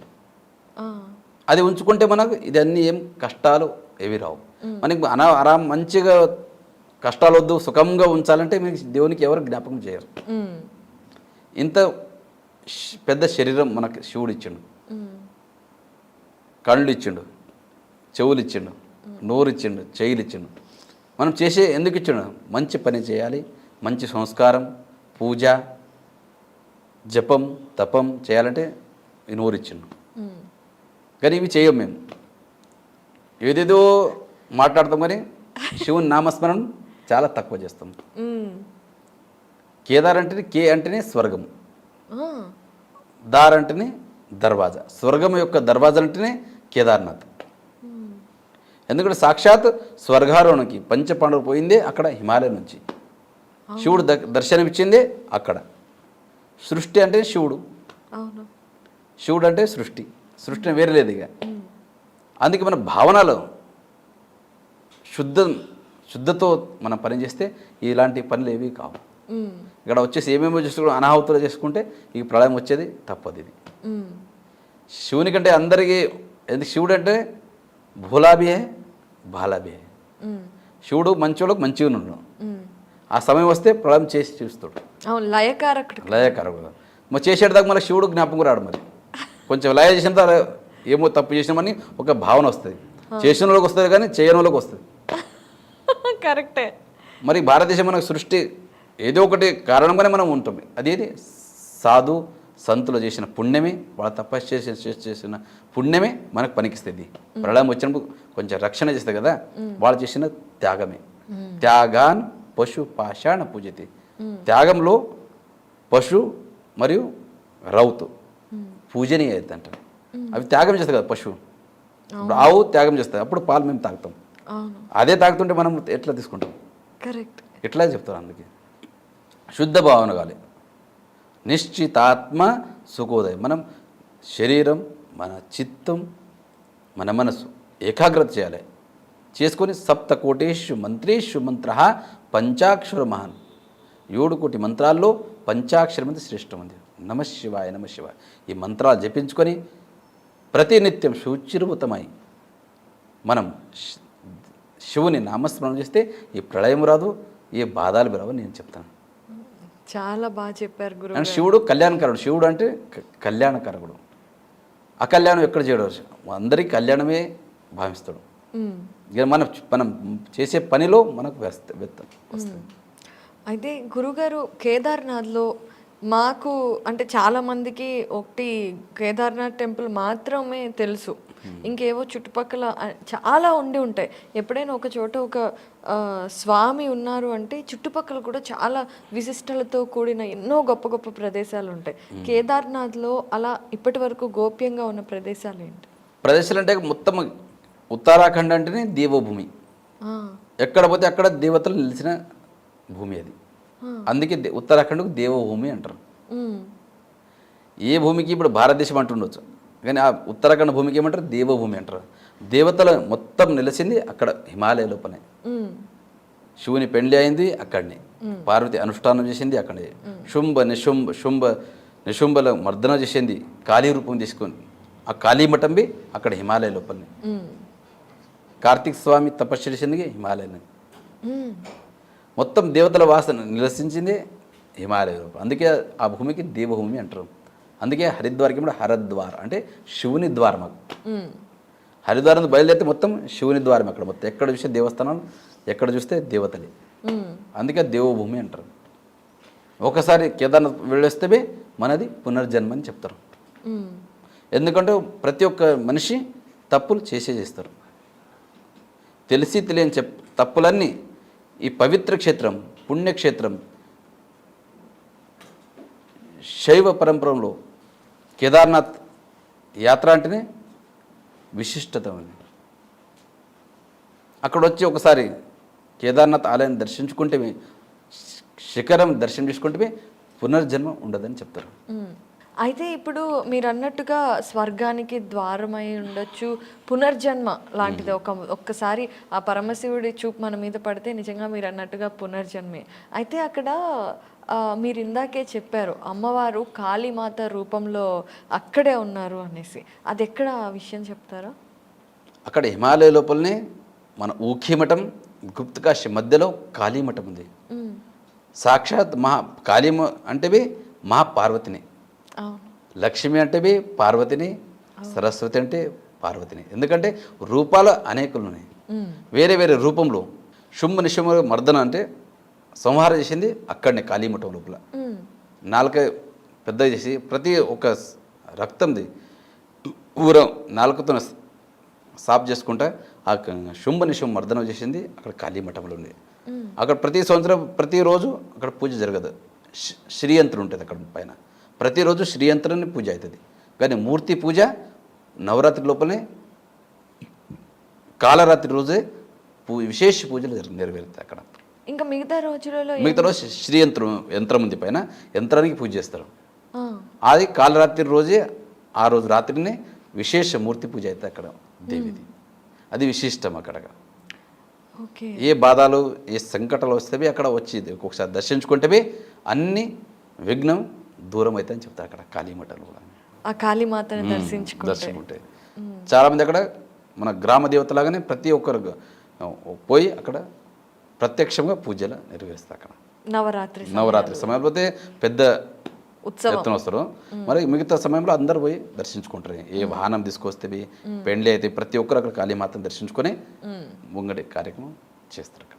ఓకే గురువుగారు, అయితే ఇంకొక విషయం చాలామంది అడుగుతూ ఉంటారు, కేదార్నాథ్ స్వామి వారికి నైవేద్యాలుగా ఏం పెడుతూ ఉంటారు అనేది చాలామందికి తెలియని విషయం. నైవేద్యాలు అంటే అక్కడ పెట్టేదే అన్నం, ఎప్పుడు సిరా, ఎప్పుడు ఖీర్ అంటారు, పాశం అంటారు కదా మనం. అవునవును. అవి విశేషంగా చేస్తుంటారు. అవి మిగతా అంటే ఎంచో పంచపక్వాలు చేయవచ్చు, కానీ ముందు నుంచి పరంపర ఏమొచ్చిందో అవే నైవేద్యం చూపిస్తాం అక్కడ. అట్లా ఎన్నో రకాలుగా చేయవచ్చు, కానీ ముందు నుంచి పరంపర ఉంది ఒకటి. అక్కడ లేవని లేదు, ఒక సమయం అయితే ఏమీ లేకుండా అక్కడ ఇప్పుడు అన్నీ దొరుకుతున్నాయి, సౌకర్యాలు ఉన్నాయి, కానీ సౌకర్యాలు ఉందని ఏదో ఒకటి చేయడానికి రాదు అక్కడ. ముందు నుంచి పరంపర యుగాల నుంచి ఉంది, ఇప్పటి నుంచి కదా. యుగాల నుంచి ఏ పరంపర వచ్చిందో అదే ప్రకారమే అక్కడ నైవేద్యం అర్పించేస్తాం. క్షీరాన్నం ప్రతి పూట అదే, ప్రతి పూట 2 టైంలో. ఓకే. ఇప్పుడు బాలభోగులు అంటే డ్రై ఫ్రూట్స్ ఉంటాయి, విశేష మహాభోగు నైవేద్యంలో అంటే ఖీరు, సిరా, అన్నం చేస్తుంటాం. ఓకే. అయితే గురువుగారు, హిమాలయాల విషయం దగ్గరకు వచ్చినా కూడా శివతత్వానికి ఎంతో దగ్గర సంబంధం ఉంది. అసలు శివుడు హిమాలయాల్లోనే ఉంటారు అని అంటూ ఉంటారు. వాటి విషయాలు మీ గురువుగారి ద్వారా కానివ్వండి, అక్కడ ఉన్న పూజారుల ద్వారా కానివ్వండి, ఇంకేదైనా ద్వారా మీరు ఎప్పుడైనా తెలుసుకున్నారా హిమాలయాల గురించి? హిమాలయాలు మొత్తం కేదార్నాథ్ 4 ధామలు ఉండేది హిమాలయ లోపల. అవును. గంగోత్రి, యమునోత్రి, కేదార్నాథ్, బద్రీనాథ్. అవును. ఋషికేశ్వర ప్రారంభమైతే మొత్తం హిమాలయని అక్కడ. హిమాలయ శివుని సృష్టికర్త అయినడు. ఎప్పుడు ఆ వాతావరణం ఎట్లా చేస్తాడో ఆ శివునికి తెలుసు. అట్లా ఎప్పుడు బర్ఫ్ పడుతుంది, ఎప్పుడు వర్షం వస్తుంది, అక్కడ ఎంత కష్టం ఉందో అంత ఆనందం ఉంది కేదార్నాథ్లో.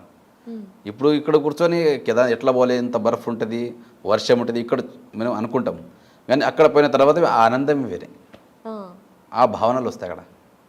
ఎందుకంటే సుఖశ్చానంతరం దుఃఖం, దుఃఖశ్చానంతరం సుఖం, సుఖం తర్వాత దుఃఖం వస్తుంట, దుఃఖం తర్వాత సుఖం వస్తుంట. అంటే ఇటు పోయేదాకా దుఃఖం అనిపిస్తుంది, చాలా కష్టం అనిపిస్తుంది మీకు కేదార్నాథ్ పోయిన. అక్కడ పోయిన హిమాలయాలో అక్కడ బర్ఫ్, ఆ దేవస్థానం చూసిన తర్వాత అక్కడ ఆ ఆనంద భాష్పాలే వేరుంటాయి అక్కడ కేదార్నాథ్లో, హిమాలయ. అందుకే హిమాలయ అంటారు. అయితే హిమాలయాలలో ముఖ్యంగా శివుడు ఉండే ప్రదేశంలో కానివ్వండి, కైలాస పర్వతం దగ్గర కానివ్వండి, మనకి టైం అనేది చాలా ఫాస్ట్గా ఉంటుంది. మనం ఇక్కడ ఒక రోజు గడిపితే అక్కడ 15 రోజులు, వారం రోజులు గడిపినట్టు అని సైంటిస్టులు కూడా చెప్పినట్టుగా ఎన్నో వార్తలు వస్తున్నాయి. వీటి గురించి మీరు ఎప్పుడైనా తెలుసుకున్నారా? సైంటిస్టులు అంటే వాళ్ళు సంశోధన చేస్తుంటారు, వాళ్ళ విషయాలే వేరు. ఇప్పుడు మనం తెలిసిన పూజ విధానం గురించి, అక్కడ ఉండే ఇది గురించి చెప్పవచ్చు. ఇక ఈ సైంటిస్టిక్ అంటే వాళ్ళ పనినే అది. అవునవును. సంశోధన చేసేదే వేరే, మన సంశోధన అంటే మన శివుడే సంశోధన మనది. అవును. అంటే కైలాస పర్వతం గురించి, కైలాస పర్వతం గురించి వేరే ఉంది అక్కడ, మనకు అంత ఐడియా లేదు అక్కడ. మన కేదార్నాథ్ గురించి అంటే మనకు కొంచెం ఇది ఉంటుంది. కైలాస పర్వతం అంటే చాలా పరిక్రమ చేయబడుతుంది, ఆ సమయం వేరే, అక్కడ దర్శనాలు వేరే, అట్లా. గురువుగారు, మరి శివతత్వం అనే విషయం గురించి ఒక్క మాటలో మీరు చెప్పాలి అంటే శివతత్వాన్ని ఏమని చెప్తారు అందరికీ అర్థమయ్యే విధంగా? అర్థం ఏంటంటే ఇప్పుడు మన ఎందుకు చెప్తారో, అన్ని దేవతలో శివుడు శ్రేష్ఠుడు. శివే భక్తి, శివే భక్తి, శివే భక్తిర్భవే భవేత్, అన్యతాం శరణాం నాస్తి, త్వమేవం శరణం నమ. ఈ శివుని స్మరిస్తే, ఈ శివుని పూజిస్తే, 33 కోట్ల దేవతలు పూజిస్తే ఎంత పుణ్యం దొరుకుతుందో, ఈ ఒక శివునికి స్మరిస్తేవి అంత పుణ్యం ప్రాప్తిస్తుంది. అది విడిచి మనం ఆ దేవుడు ఈ దేవుడు అనుకుంటాం మేము. అన్ని దేవుని కన్నా దేవుళ్ళే వేరే. దాంట్లో శివునికి నామస్మరణం, శివుని స్మరణం, శివుని పూజ చేస్తే అన్ని దేవతలు వచ్చేస్తారు దాంట్లోనే. ఎందుకంటే శివుని కన్నా పెద్ద ఎవరు లేరు. విష్ణు భగవానుడు కానీ, ఆంజనేయుడు కానీ అందరు వాళ్ళ దాంట్లో వచ్చేస్తారు. వాళ్ళకి నామస్మరణ చేయొద్దని అట్లేదు, కానీ ఈ దేవాది దేవతల కన్నా ఏ మహాదేవుడు, అందుకే అందరికి దేవతలు అంటారు, ఈ శివునికి మహాదేవుడు అంటారు. కరెక్టే. నీలకంఠుడు అనేక నామాలు ఉన్నాయి శివునికి. అవును. అయితే రుద్రాక్షలకి కూడా ఎంతో విశిష్టత ఉంది. మీరు కూడా కేదార్నాథ్లో ప్రతి నిత్యం రుద్రాభిషేకం చేస్తూ ఉంటారు. ఈ రుద్రాక్షల గురించి ఒకసారి తెలియచేయండి. రుద్రాభిషేకం అంటే నమక్ అని చెంపకుంటుంది, దాంట్లో 11 అనువాకులు ఉంటాయి, దీంట్లో 11 అనువాకులు ఉంటాయి, దాంట్లో మొత్తం శివుని వర్ణనం ఉంది అక్కడ. అంటే ఎలా ఒకసారి చెప్పండి. నమస్తే రుద్రమన్యవ ఉతోత ఇషవే నమః, నమస్తే అస్తు ధన్వనే భావుభ్యాముతతే నమః, యాత ఇషు శివతమ శివం బభూవతే ధనుః, శివా శరవ్యాయ తవ తయానో రుద్రముడయ, యాతే రుద్ర శివా తనూరఘోర పాపకాశిని, తయా నస్తున్వా శంతమయా గిరిశంతా బిచాకషి, యామీశం గిరిశంత హస్తే బిభర్షస్తవే, శివాంగిరి త్రతాంకురు మాయి గుంసి పురుషం జగత్, శివేన వచసాత్వా గిరిశాచ వదామసి, యథా నస్సర్వమిజ్జగద యక్ష్మాగ్ం సుమనా అసత, అద్య వోచద దివక్త ప్రథమో దైవ్యోభిషక, అహి గుంచ సర్వాన్ జంవయంత సర్వాశ్చ యాత్తు ధాన్య, అసో యస్తామ్రో అరుణ ఉత బభ్రు సుమంగళ, ఏచే మాగ్ం రుద్ర అభితో దిక్షో శ్రితాసహస్రశో వైశాగ్ం హేడ ఈమహే, అసోయో వసర్పతి నీలగ్రీవో విలోహిత, ఉతైన్యం గోపా అదృశ్యన్ నదృశ్యన్ నుదార్య, ఉతైన్యం విశ్వా భూతాని సదృష్టో మృడయాతిన, నమో అస్తు నీలగ్రీవాయ సహస్రాక్షాయ మీడుషే, అథోయే అస్య సత్వానో హంతభ్యో కరం నమః, ప్రముంచ ధన్వనస్తముభయోరార్త్నియోర్జాం, యాశ్చతే హస్త ఇషవః పరాత భగవో వప, అవతత్య ధనస్వాగ్ం సహస్రాక్ష శతేషుదే, నిశీర్య శల్యానా ముఖా శివో నస్సు మనాభవ, విజ్జం ధన కపర్ధినో విశల్యో బాణవాగ్ముత, అనేసన్నశేషవ ఆభుహ్రశ్య నిషంగది, యాతే హేతిర్మీడుష్టమహస్తే బభూవతే ధనో, తయాస్మాన్ విశ్వతస్త్వమయక్ష్మయ పరిభుజ, నమస్తే అస్త్వా యుధాయ నాతతాయ దృష్ణవే, ఉభాభ్యాం ముతతే నమో భావుభ్యాం తవదన్వనే, పరితే ధన్వనో హేతిరస్మాన్ రుణక్తు విశ్వతః, అతో యశుదిస్తవారే అస్మన్నిదేహితం, నమస్తే అస్తు భగవన్ విశ్వేశ్వరాయ మహాదేవాయ త్రయంబకాయ త్రిపురాంతకాయ త్రికాగ్నికాలాయ కాలాగ్నిరుద్రాయ నీలకంఠాయ మృత్యుంజయాయ సర్వేశ్వరాయ సదాశివాయ శ్రీమన్మహాదేవాయ నమః. త్ర్యంబకేశ్వరుడు అంటేనే ఆయననే, అవును. నీలకంఠుడు అంటేనే ఆయనని. నీలకంఠ ఎందుకంటే మనం సముద్రమంతరం చేసే సమయంలో ఏదైతే మంచి చేస్తామో మనం నేను చేసాను అంటాం, అవును. ఏదైనా చెడు అయితే నువ్వు చేసా. అలాగే సముద్రమంతరం ఆ సమయంలో అమృత కడ వస్తుంది, అందరికీ కావాలి. అందరి అమృతం అంటే అందరు కావాలి, దేవతలు అందరు వెనుకబడ్డారు. వెనుకబడ్డప్పుడే అప్పుడు నాది నీది అన్నప్పుడు ఏమవుతుంది, నీది కాదు నాది కాదు ఏమవుతుంది, వేరే వాళ్ళ పాలవుతుంది అంటారు. అట్లా 4 బిందులు భూలోకం పడ్డాయి అప్పుడు దేవతలు జగడమాడేటప్పుడు. అందుకే అప్పుడు సముద్రమంతరం ఆయా సమయంలో అమృతం వస్తే నాది నీది అన్నారు, అప్పుడు 4 బిందులు కింద పడ్డాయి భూలోకంలో. అందుకే అక్కడ 12 సంవత్సరాలకు ఒకసారి ఏమైతే కుంభమేళం అవుతుంది, అందుకని అమృత బిందులు ఆడ పడ్డాయని. అందుకే అక్కడ మన శరీరం, ఎందుకంటే మన శరీరం 3 ప్రకారాలు ఉన్నాయి, స్థూల శరీర, సూక్ష్మ శరీర, కారణ శరీర. అలాగే 3 మాహ్యముల, కార్మికముల, ఆణవముల, మాహ్యముల, కార్మికముల. మన విషయవాసన నిండి ఉంటాయి. ఆణవములు అంటే అణువును రూపంలో మన శరీరం పైన కూర్చుంటుంది దోషం అంటే, అవి మేము కడుక్కోవచ్చు రోజు స్నానం చేసి. మాహ్యమల కార్మికమల మన శరీరంలో విషయవాసన నుంచి కామ క్రోధ మద మత్సర దమ అహంకారంలో నిండి ఉంటాయి. అవి ఎట్లా కడుక్కుంటారు, మేము కడుక్కొని రాదు. తీర్థం అని ప్రసాదం, దాంతో కడుక్కుంటాం మేము. దర్శనం నుంచి కడుక్కుంటాం. అలాగే అమృత బిందులు అవి 4 పడ్డాయి కదా, 12 సంవత్సరాలు ఒకసారి కుంభమేళం అవుతుంది. అదే దాని తర్వాత సముద్ర మంత్రం చేసేటప్పుడు విషం వస్తుంది ఇక్కడ వల్ల. అప్పుడు దేవతలన్నీ వెనక జరుగుతుంటారు. అవును. కానీ అందరు దేవతలు మంచి పని చేయడం మాది మాది అని ముగ్గుడు వస్తారు. కానీ ఒకటే దేవుడు, దయామయుడు, పరమశివుడు. ఆయన ఆ విషయం సొంతం ఆయన తాగుతాడు. కానీ లోపల తాగితే పోయి సృష్టి ఏమవుతుందో తెలియదు, బయట పెడితే సృష్టి ఏమవుతుందో తెలియదు. ఇప్పుడు శివుడు ఏం చేసిండు, కంఠంలో పెట్టుకున్నాడు. అప్పుడే శివునికి నీలకంఠ అని పేరు వచ్చింది. అలాగే శివుని పని ఉంది, ఇది ఒకటే ప్రమాణం. అదే పని వేరే దేవతలు ఎవరు చేయరు. ఏ సంకటం విఘ్నం వస్తేనే దాని పరిహారం చేసేటైనా శివుడే. శివుడు ఆయన స్మరణం, ఆయన పూజ నచ్చితే అన్నీ మన పుట్టిన 84 జీవరాశి లోపల మన మనుష్యుడుగా పుట్టినందుకు మన జీవనం సార్థకమవుతుంది. లేకపోతే నిస్వార్థం. పేరు తర్వాత మళ్ళీ పునరపి జననం పునరపి మరణం. మళ్ళీ పుడతను ఉండాలి పడితే, మళ్ళీ చస్తను ఉండాలి పడితే, మళ్ళీ పుడతను ఉండబడుతుంది. అందుకే మరి వద్దు ఇది సంసారం. ఒకటేసారి జీవనం ముక్తి కావాలంటే బోల్నాథ్ శివుని స్మరణం చేయండి, ఆయన పుణ్యక్షేత్రాలకు పోండి. ఎందుకంటే తెలిసి తెలియని తప్పులన్నీ తొలగిపోవాలంటే ఆయన క్షేత్రాలు పోయిన తర్వాతనే. ఇక్కడ కూర్చుంటే మనకు అన్నీ తొలగిపోవు. అందుకే ఆ పుణ్యక్షేత్రాలకు పోవాలి పడుతుంది. అయితే గురువుగారు కుంభమేళా గురించి చెప్పారు కదండి, 12 సంవత్సరాలకు ఒకసారి. మీరు కుంభమేళాకి వెళ్ళి ఉంటారు కదా? వెళ్ళింటు కదా, పోవమ్మడు అక్కడికి. హరిద్వార్లో కుంభమేళా అవుతుంది, నాసిక్లో త్రయంబకేశ్వర్లో అవుతుంది. అవును. కానీ అంత వీడి లోపల మనకు కుంభమేళా స్నానం చేసేది మనం వీరశైవ జంగములకే ప్రాధాన్యం ముందు స్నానం చేసేది పరంపరలో. మరి వెళ్ళలేదు? వెళ్తారు, గురుగారు వెళ్ళింటారు చాలా. కుంభమేళాలో కాశీ జగద్గురు, కేదార్ జగద్గురు వెళ్తుంటారు పెద్ద పెద్ద గురుగారు. ఓకే, మీరు ఎప్పుడు వెళ్తున్నారు? అయితే మన సమయం వస్తే మనం వెళ్తాం. ఇక మనం ఆ టైంలో మనము ఎక్కడ సేవలు ఉంటే పైన పోనీకి రాదు, కిందకి ఫ్రీగా ఉంటే పోవచ్చు వాడికి. అట్లా ప్రతి ఒక్కసారి హరిద్వార్ నుంచి పోతాం మేము. గంగా స్నానం అయితే చేసి ఇస్తాం. అదే కదా, కుంభమేళా ఉంది స్వయంగా గంగా నది. కరెక్ట్. గంగా పుట్టింది హిమాలయం నుంచి. అవును. అదే గంగా కిందికి వస్తుంది. అవును.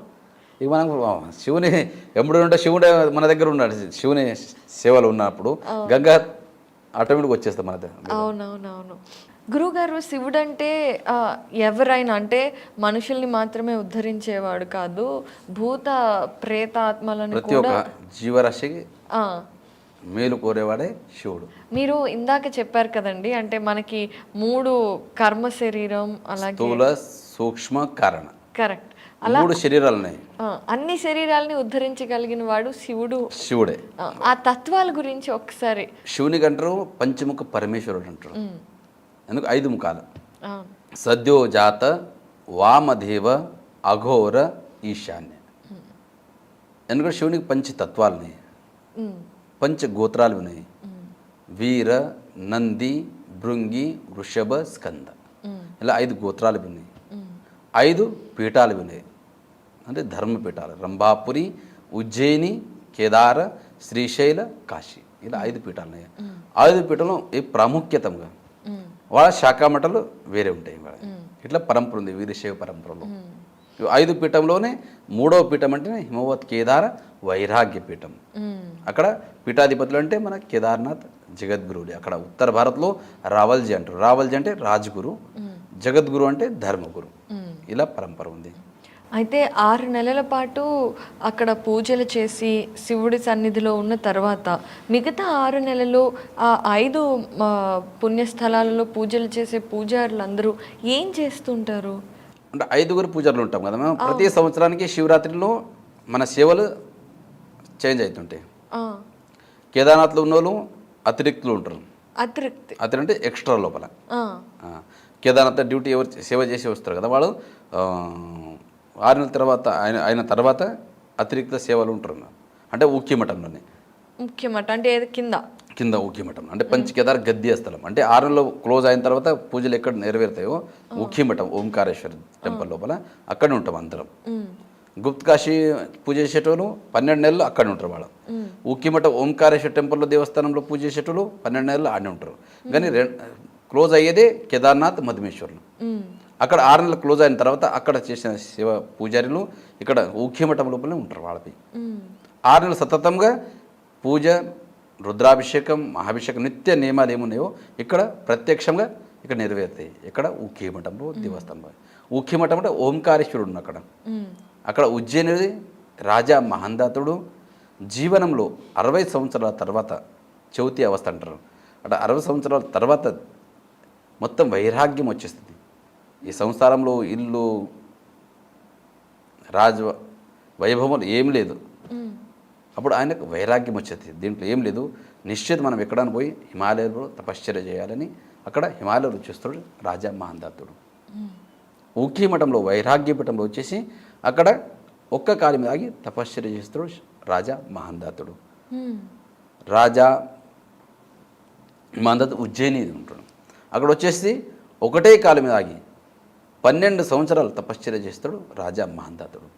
అప్పుడు శివుడు సాక్షాత్కారుడై అక్కడ శివుడు ఓంకార స్వరూపంలో నిలవేస్తాడు. ఓంకార బిందు సంయుక్తం నిత్యం ధ్యాయంతి యోగినః కామదం మోక్షదం చైవ ఓంకారాయ నమో నమః. సాక్షాత్ ఓంకార స్వరూపంలో దర్శనమిస్తాడు శివుడు. అందుకే క్షేత్రానికి ఓంకారేశ్వరుడు అనే పిలుచుకొస్తారు. దాని తర్వాత పంచకేదార్ గద్యస్థలం అంటారు. పంచకేదార్ గద్యస్థలం అంటే కేదారేశ్వర్, మధుమేశ్వర్, తుంగనాథ్, రుద్రనాథ్, కల్పేశ్వర్ 5 క్షేత్రాలకు పోయి దర్శనం అందరు చేసుకొని అవకాశం కలగకపోతే ఇక్కడ పంచకేదార్ గద్యస్థలం ఊఖీమఠ్ ఓంకారేశ్వరం దేవస్థానం వచ్చి దర్శించుకుంటేవి 5 క్షేత్రాలు దర్శించుకున్నంత పుణ్యం మీకు అక్కడనే ప్రాప్తిస్తుంది ఊఖీమఠం లోపల. ఎందుకంటే 6 నెలల పూజలు నెరవేర్చేదే అక్కడ ఊఖీమఠంలో. అందుకే ఆ క్షేత్రానికి పంచకేదార గద్యస్థలం అంటారు, ఓంకారేశ్వరం టెంపుల్ అంటారు. మళ్ళా ఆ క్షేత్రానికి ఊషామఠం అంటారు. ఊషా అంటే బాణాసురుని బిడ్డ. బాణాసురు రాక్షస వంశస్థుడు, అయితే శివభక్తుడు. ఆయన బిడ్డ ఊషాదేవి. ఊషా అక్కడ మన మఠంలో, అక్కడ ముందు స్కూళ్ళు అవి లేకుండే, విద్యాభ్యాసం చేసేది మఠంలో చేస్తుండే అప్పుడు ముందు. అక్కడ విద్యాభ్యాసం చేస్తాం. అక్కడ మాయారూపి ఆమె ఉషాదేవి. ఒకరోజు కలలో కనిపిస్తారు ఎవరు, శ్రీకృష్ణుని మనముడు అనిరుద్ధు. కళలోనే మొత్తం పెళ్లి అయిపోతుంది, ప్రేమ వివాహం అయిపోతుంది. ఆయన చూస్తూ ఆయనతోనే పెళ్లి కావాలంటే స్వప్న కళలో మొత్తం చూసి ఉంటుంది. కానీ మొత్తం కళల పొద్దున చూస్తే అక్కడ ఏముండదు.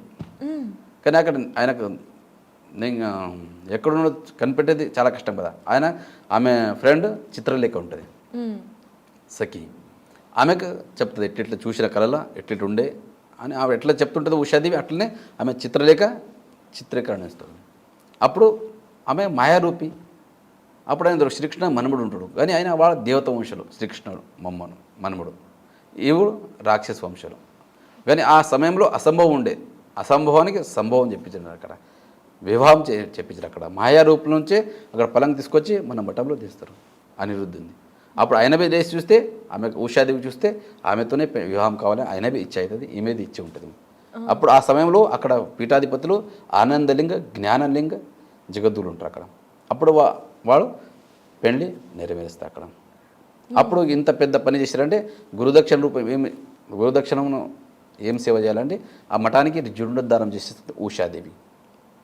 అప్పుడు ఆ మఠం పేరే ఉషా మఠ, హిమోత్కేదార వైరాగ్యపీఠం ఉంటుంది. ఆ మఠం పేరు ఓంకారేశ్వర మందిరం ఉంటుంది, హిమోత్కేదార వైరాగ్యపీఠం. అప్పుడు ఈ ఉషాదేవి కట్టించినందుకు ఆ మఠం పేరే ఊషామఠం అని పేరు పడుతుంది. తర్వాత అపభ్రంశ శుక్ల యజుర్వేద అక్కడ షకు ఖ అంటారు, ఊఖామఠ అని పేరు వస్తుంది. దాని తర్వాత ఇప్పుడు ఊఖీమఠలాగా ప్రవర్తిస్తుంది. ఇప్పుడు వర్తమానంలో కేదార్పీఠం. అక్కడ 6 నెలలు సతతం 6 నెలల పూజలు అక్కడనే నెరవేరుతుంది ఊఖీమఠ ఓంకారేశ్వర మందిర్ లోపల. అక్కడ క్షేత్రపాల భైరవనాథుడు, వరాహిదేవి, చండికాదేవి, పంచకేదార గద్యస్థలం, ఇది అన్నీ దర్శించుకోవచ్చు. అక్కడ వచ్చిన తర్వాత అక్కడ ఎవరికైతే మనశ్శాంతి ఉండదో అక్కడ నిశ్చితంగా అక్కడ వచ్చి మన భావనలతో శ్రద్ధాభక్తితో దర్శించుకుంటారో వాళ్ళ మనస్సు శాంతి దొరుకుతుంది. అక్కడ ఉన్నంత శాంతి ఎక్కడ దొరకదని మనకు భావన ఓంకారేశ్వర మందిర్ లోపల. అందుకే అక్కడ వచ్చి దర్శించుకుంటేనే పరిపూర్ణ యాత్ర అవుతుంది. అక్కడ రాందే వేరే యాత్ర చేసుకొస్తే పరిపూర్ణ యాత్ర కాదని ఒక నమ్మకం అక్కడ. స్వామి మీరు ప్రశాంతత అన్నారు. ఇప్పుడున్న కలియుగంలో మనుషులకి దొరకనిది ప్రశాంతత. డబ్బు దొరుకుతోంది, ఆనందం దొరుకుతుంది, అన్నీ దొరుకుతున్నాయి. ప్రశాంతత అనేది మాత్రం లేదు. అలాంటిది శివనామ స్మరణతో, పంచాక్షరి మంత్రంతో ప్రశాంతత, మోక్షం కోరుకునే వాళ్ళు ఎవరైనా సరే కేదార్నాథ్కి ఎలాంటి మనసుతో రావాలి? అసలు కేదార్నాథ్ యాత్ర మొదలు పెట్టినప్పటి నుండి ఎటువంటి నియమాలను పాటించాలో మీ ద్వారా తెలుసుకోవాలని అనుకుంటున్నాను. మన శ్రద్ధ కావాలి. శ్రద్ధ ఉంటేనే అన్ని పనులు అవుతాయి. మన మనసులో ఉండాలి. ఇక్కడ సాక్షాత్ ఇక్కడ శివుడు ఉన్నాడు. మనం ఏదో వచ్చి ఇదే గుడి కదా ఇదే అంటే అది భావన రాదు. మన మనసులో మన మనసులో ఉంచుకోవాలి. ఇక్కడ సాక్షాత్ ఇక్కడ శివుడు ఉన్నాడు. అందుకే చెప్తారు 4000 కితాబ్ పడో లేకిన్ 4 బాతోं को మత్ భూలో. ఈ సృష్టిలో శివుడు ఉన్నాడు. ఒక నమ్మకం ఉంటే అప్పుడు మనం శ్రద్ధాభక్తి వెళ్ళచ్చు. ఇక్కడ ఏం లేదంటే ఎట్లా అవుతుంది? అవును. అది కావాలంటే మనం మనసు నిశ్చిత ఒక జాగాలో ఉండాలి పడుతుంది. మనం ఇక్కడ కూర్చున్నాము కానీ మనసు ఎక్కడెక్కడో ఉరుకుతుంటుంది. అప్పుడు శివుని దర్శనం అయ్యేది చాలా కష్టం. అవును. ప్రత్యక్షంగా కనిపించేదంటే ఇదే లేదు. అంటే ఏదో ఒక శివలింగానికే దర్శించుకోవడం మన భావన కావాలి కదా. అక్కడ మన మనస్సు శరీరం ఒకటే స్థలం నిశ్చిత చేసుకోవాలి పడుతుంది. అప్పుడు మన మనసు ప్రసన్నమవుతుంది. ఇప్పుడు తీసుకుపోతాం. శివుడైతే కనిపించాడు. మనం ఎన్నో నైవేద్యాలు పండ్లు అన్నీ తీసుకుపోతాం. తీసుకొచ్చి దేవుని ముంగట పెడతాం. దేవుడు తింటాడా? తినడు. అన్నీ మనకేస్తారు. అవును. కానీ మన ఉండే మమకారం తీసేస్తాడు శివుడు. అంటే ఏ వస్తువైనా అడిగితే నాది నాది నాది అంటాం. నాది నాది అనేదంటే ఎక్కడ మనం ఇక్కడ కూర్చొని నాది నాది అనేది పోవాలంటే పోదు. అంటే త్యాగం రాదు మన దగ్గర. వైరాగ్యం వస్తేనే అప్పుడు మనం త్యాగం ఇది ఏం లేదు జీవితంలో. అన్నీ ఏది కాదు మాది. ఎందుకంటే అన్నీ ఇడిచిపెట్టదు. తన మన ధన సబుకుచ్చు హై తేరా తేరా తుజ్జుకో అర్పణ క్యాలా ఏ మీరా. వచ్చేటప్పుడు ఏమైనా తీసుకొచ్చారా మీరు? లేదుగా. ఏం లేదు. అన్నీ ఇడిచిపెట్టే పోయేది. మనం నోటితో అంటాం త్వమేవ మాతా చ పితా త్వమేవ బంధుశ్చ సకలాత్మేవ త్వమేవ విద్యం దృఢంతమేవ త్వమేవ సర్వం మమ దేవదివ. సర్వస్వ దేవాదిదేవ్ మహాదేవుడు అని చెప్తాం. తన మన ధన అన్నీ నీ అని చెప్తాం. అందుకు గాలిబి అయినది ఫ్రీగా ఇస్తాడు. గాలికి డబ్బులు తీసుకుంటాడు శివుడు. ఎంత శుద్ధమైన గాలి ఇస్తాడు. నీళ్ళు ఇచ్చిండు, ఆకాశం, అగ్ని. ఇవో ఎప్పటిదాకా 5 తత్వాలు మన శరీరంలో ఉన్నాయో అప్పటిదాకా ఈ శరీరానికి ఏమంటారు? శివం అంటారు. ఈ శరీరానికి శివ అంటారు. అవును. ఎందుకంటే అందరూ అంతరాత్మ హృదయంలో శివుడు నిలిచింటాడు. కరెక్ట్. ఆ శివుడే పోయిన తర్వాత ఈ శరీరానికి ఏమంటారు మీకు తెలుసు? శవం అంటారు. ఒక క్షణం లోపలే అంటారు. అవును. ఎందుకంటారు? ఆ శివుడు మనతో నిలిచి ఉన్నాడనే మన శరీరానికి శివమయ అంటారు. She plus Shiva. శివుడు అంటే కళ్యాణకారుడు. ఎవడికి ఇది కావాలని కోరుకోడు ఆయన. అందరి సర్వే జన సుఖం అందరు సుఖంగా ఉండాలని కోరుకుంటాడు శివుడు. ఎందుకంటే భోలేనాథ్ అంటారు. భోలా భీ హే బాలా భీ హే. సమయం వచ్చిన తర్వాత ఎంత చిన్న అందుకే చెప్తారు కదా మద్ భక్త మమాద శిష్ట. శివుడు అంటారు కదా ఒక సమయం వస్తే మా భక్తులు నాకన్నా పెద్దోలే, నేను ఒక సమయం చిన్ననైతే అంటాను. ఎందుకంటే మీ భక్తి అట్లుంటుంది. భక్తిలో లీనమవుతాడు శివుడు. అలా అనిపిస్తే శివుడు చిన్నగా అయిపోతాడు మనం కూడా. మన భక్తి చేయబడుతుంది. ఉత్తనే కాబట్టి ఎట్లయితే శివుడు ఆ సృష్టికర్తుడు ఆయన ఎక్కడంటే అక్కడ వెళ్ళేస్తాడు. అందుకే ఉంది ఏ వస్తైనా మనం నాది నాది అంటాం. నిష్ఠ నాది కాదు అని ఎప్పుడు వస్తుందో అప్పుడు శివమయం అవుతుంది మన శరీరం. ఎప్పటిదాకా మనది అంటాం అప్పుడు శివమయం అయ్యేది చాలా కష్టం. మరి అలా అవ్వాలంటే ఒకటే మార్గం ఈ కలియుగంలో అయితే నామస్మరణమే. నామస్మరణం, దర్శనం, పూజనం, ఈ 3 చేయబడుతుంది. ఇవి విడిచి మనం ఏదైతే చేస్తామంటే కాదు. స్వామి ఈరోజు ఎన్నో విషయాలు తెలియచేశారు. అయితే వెళ్ళే ముందుగా మనం ఇంటర్వ్యూ ముగించే ముందుగా ప్రతి ఒక్కళ్ళు ఆ శివతత్వానికి దగ్గర అవ్వాలి అని, ఆ శివుడి కృప పొందాలి అంటే అందరూ చేసుకోగల ఒక చిన్న మంత్రం ఏదైనా తెలియజేస్తారు? ఇది చెప్పిన కదా, ఇది నమ శివాయ. నమ శివాయ ఒకటే. ఎందుకంటే దీనంతా 7 కోటి మంత్రాల లోపలనే శ్రేష్టం ఉంది. ఎన్నో మంత్రాలు ఉన్నాయి, అన్ని మంత్రాలు చేద్దరే అవసరం లేదు. దీంట్లో ఇంత శక్తి ఉంది. నమ శివాయ నమ శివాయ లోపల ఓం అంటే నడుస్తాయి. ప్రణవాక్షరం అంటే షడాక్షర మంత్రం అంటారు. ఓం నమ శివాయ అంటే ఓం అంటే నడుస్తుంది, నమ శివాయ అంటే నడుస్తుంది. అంటే ఇది దీనికి డబ్బులు తలగది, ఏ శక్తి తలగది. ఎందుకంటే మనసు ఒక ఏకాగ్రత కావాలంటే ఇదే మంత్రం. ఒక 5 నిమిషాలు చేసుకుంటూ కూర్చోండి, మీరు మనసు శాంతం ప్రసన్న అవుతుంది. అందుకే 108 సార్లు చేయాలంట ప్రతిరోజు. ఎందుకంటే 3 శరీరాలు, స్థూల సూక్ష్మ కారణ, 36 తత్వాలతో శరీరం నిండింది. 3 శరీరాలు 36 అంటే 108 అవుతుంది. 108 సార్లు జపం చేయాలంటే అందుకే ఒక రుద్రాక్షమాల ఒక రౌండ్ చేయాలని పడుతుంది. ఎక్కువ చేస్తే ఇది కాదు, మంచిదే. కానీ మన 36 తత్వాలకి సరిపడా 108 ప్రతిరోజు. ఎందుకంటే 3 శరీరాలు జపం కావాలి కదా. అవునవునవును. లేకపోతే ఒకటే శరీరం అయితే అప్పుడు ఇక్కడ బాగానే ఉంటాం, తర్వాత శరీరానికి ఇబ్బంది అవుతూ ఉంటుంది. అట్లా అందుకే ఏ కష్టం వస్తే శివుని తలుచుకుంటే అన్ని పాపాలు పరిహారం అవుతాయి ఒక భావన. అలాగే స్వామి, తప్పకుండా ఓం నమ శివాయ మంత్రాన్ని ప్రతిరోజు 108 సార్లు జపించాలి అందరూ అని ఆశిస్తూ, ఈ సంవత్సరం ఎప్పటి నుండి ఎప్పటి వరకు కేదార్నాథ్ టెంపుల్ ఓపెన్లో ఉంటుంది? ఈ సంవత్సరం ఏప్రిల్ 20వ తారీఖు పంచకేదార్ గద్యస్థలం ఊఖీమఠ్ ఓంకారేశ్వర మందిర్లో క్షేత్రపాల భైరవనాథుని విశేష పూజలు, విశేష హారతులు నెరవేరిన తర్వాత 21వ తారీఖు ప్రొద్దున ఉఖీమఠ్ నుంచి గుప్తకాశీకి బయలుదేరుతుంది ఉత్సవమూర్తి కేదార్నాథ్.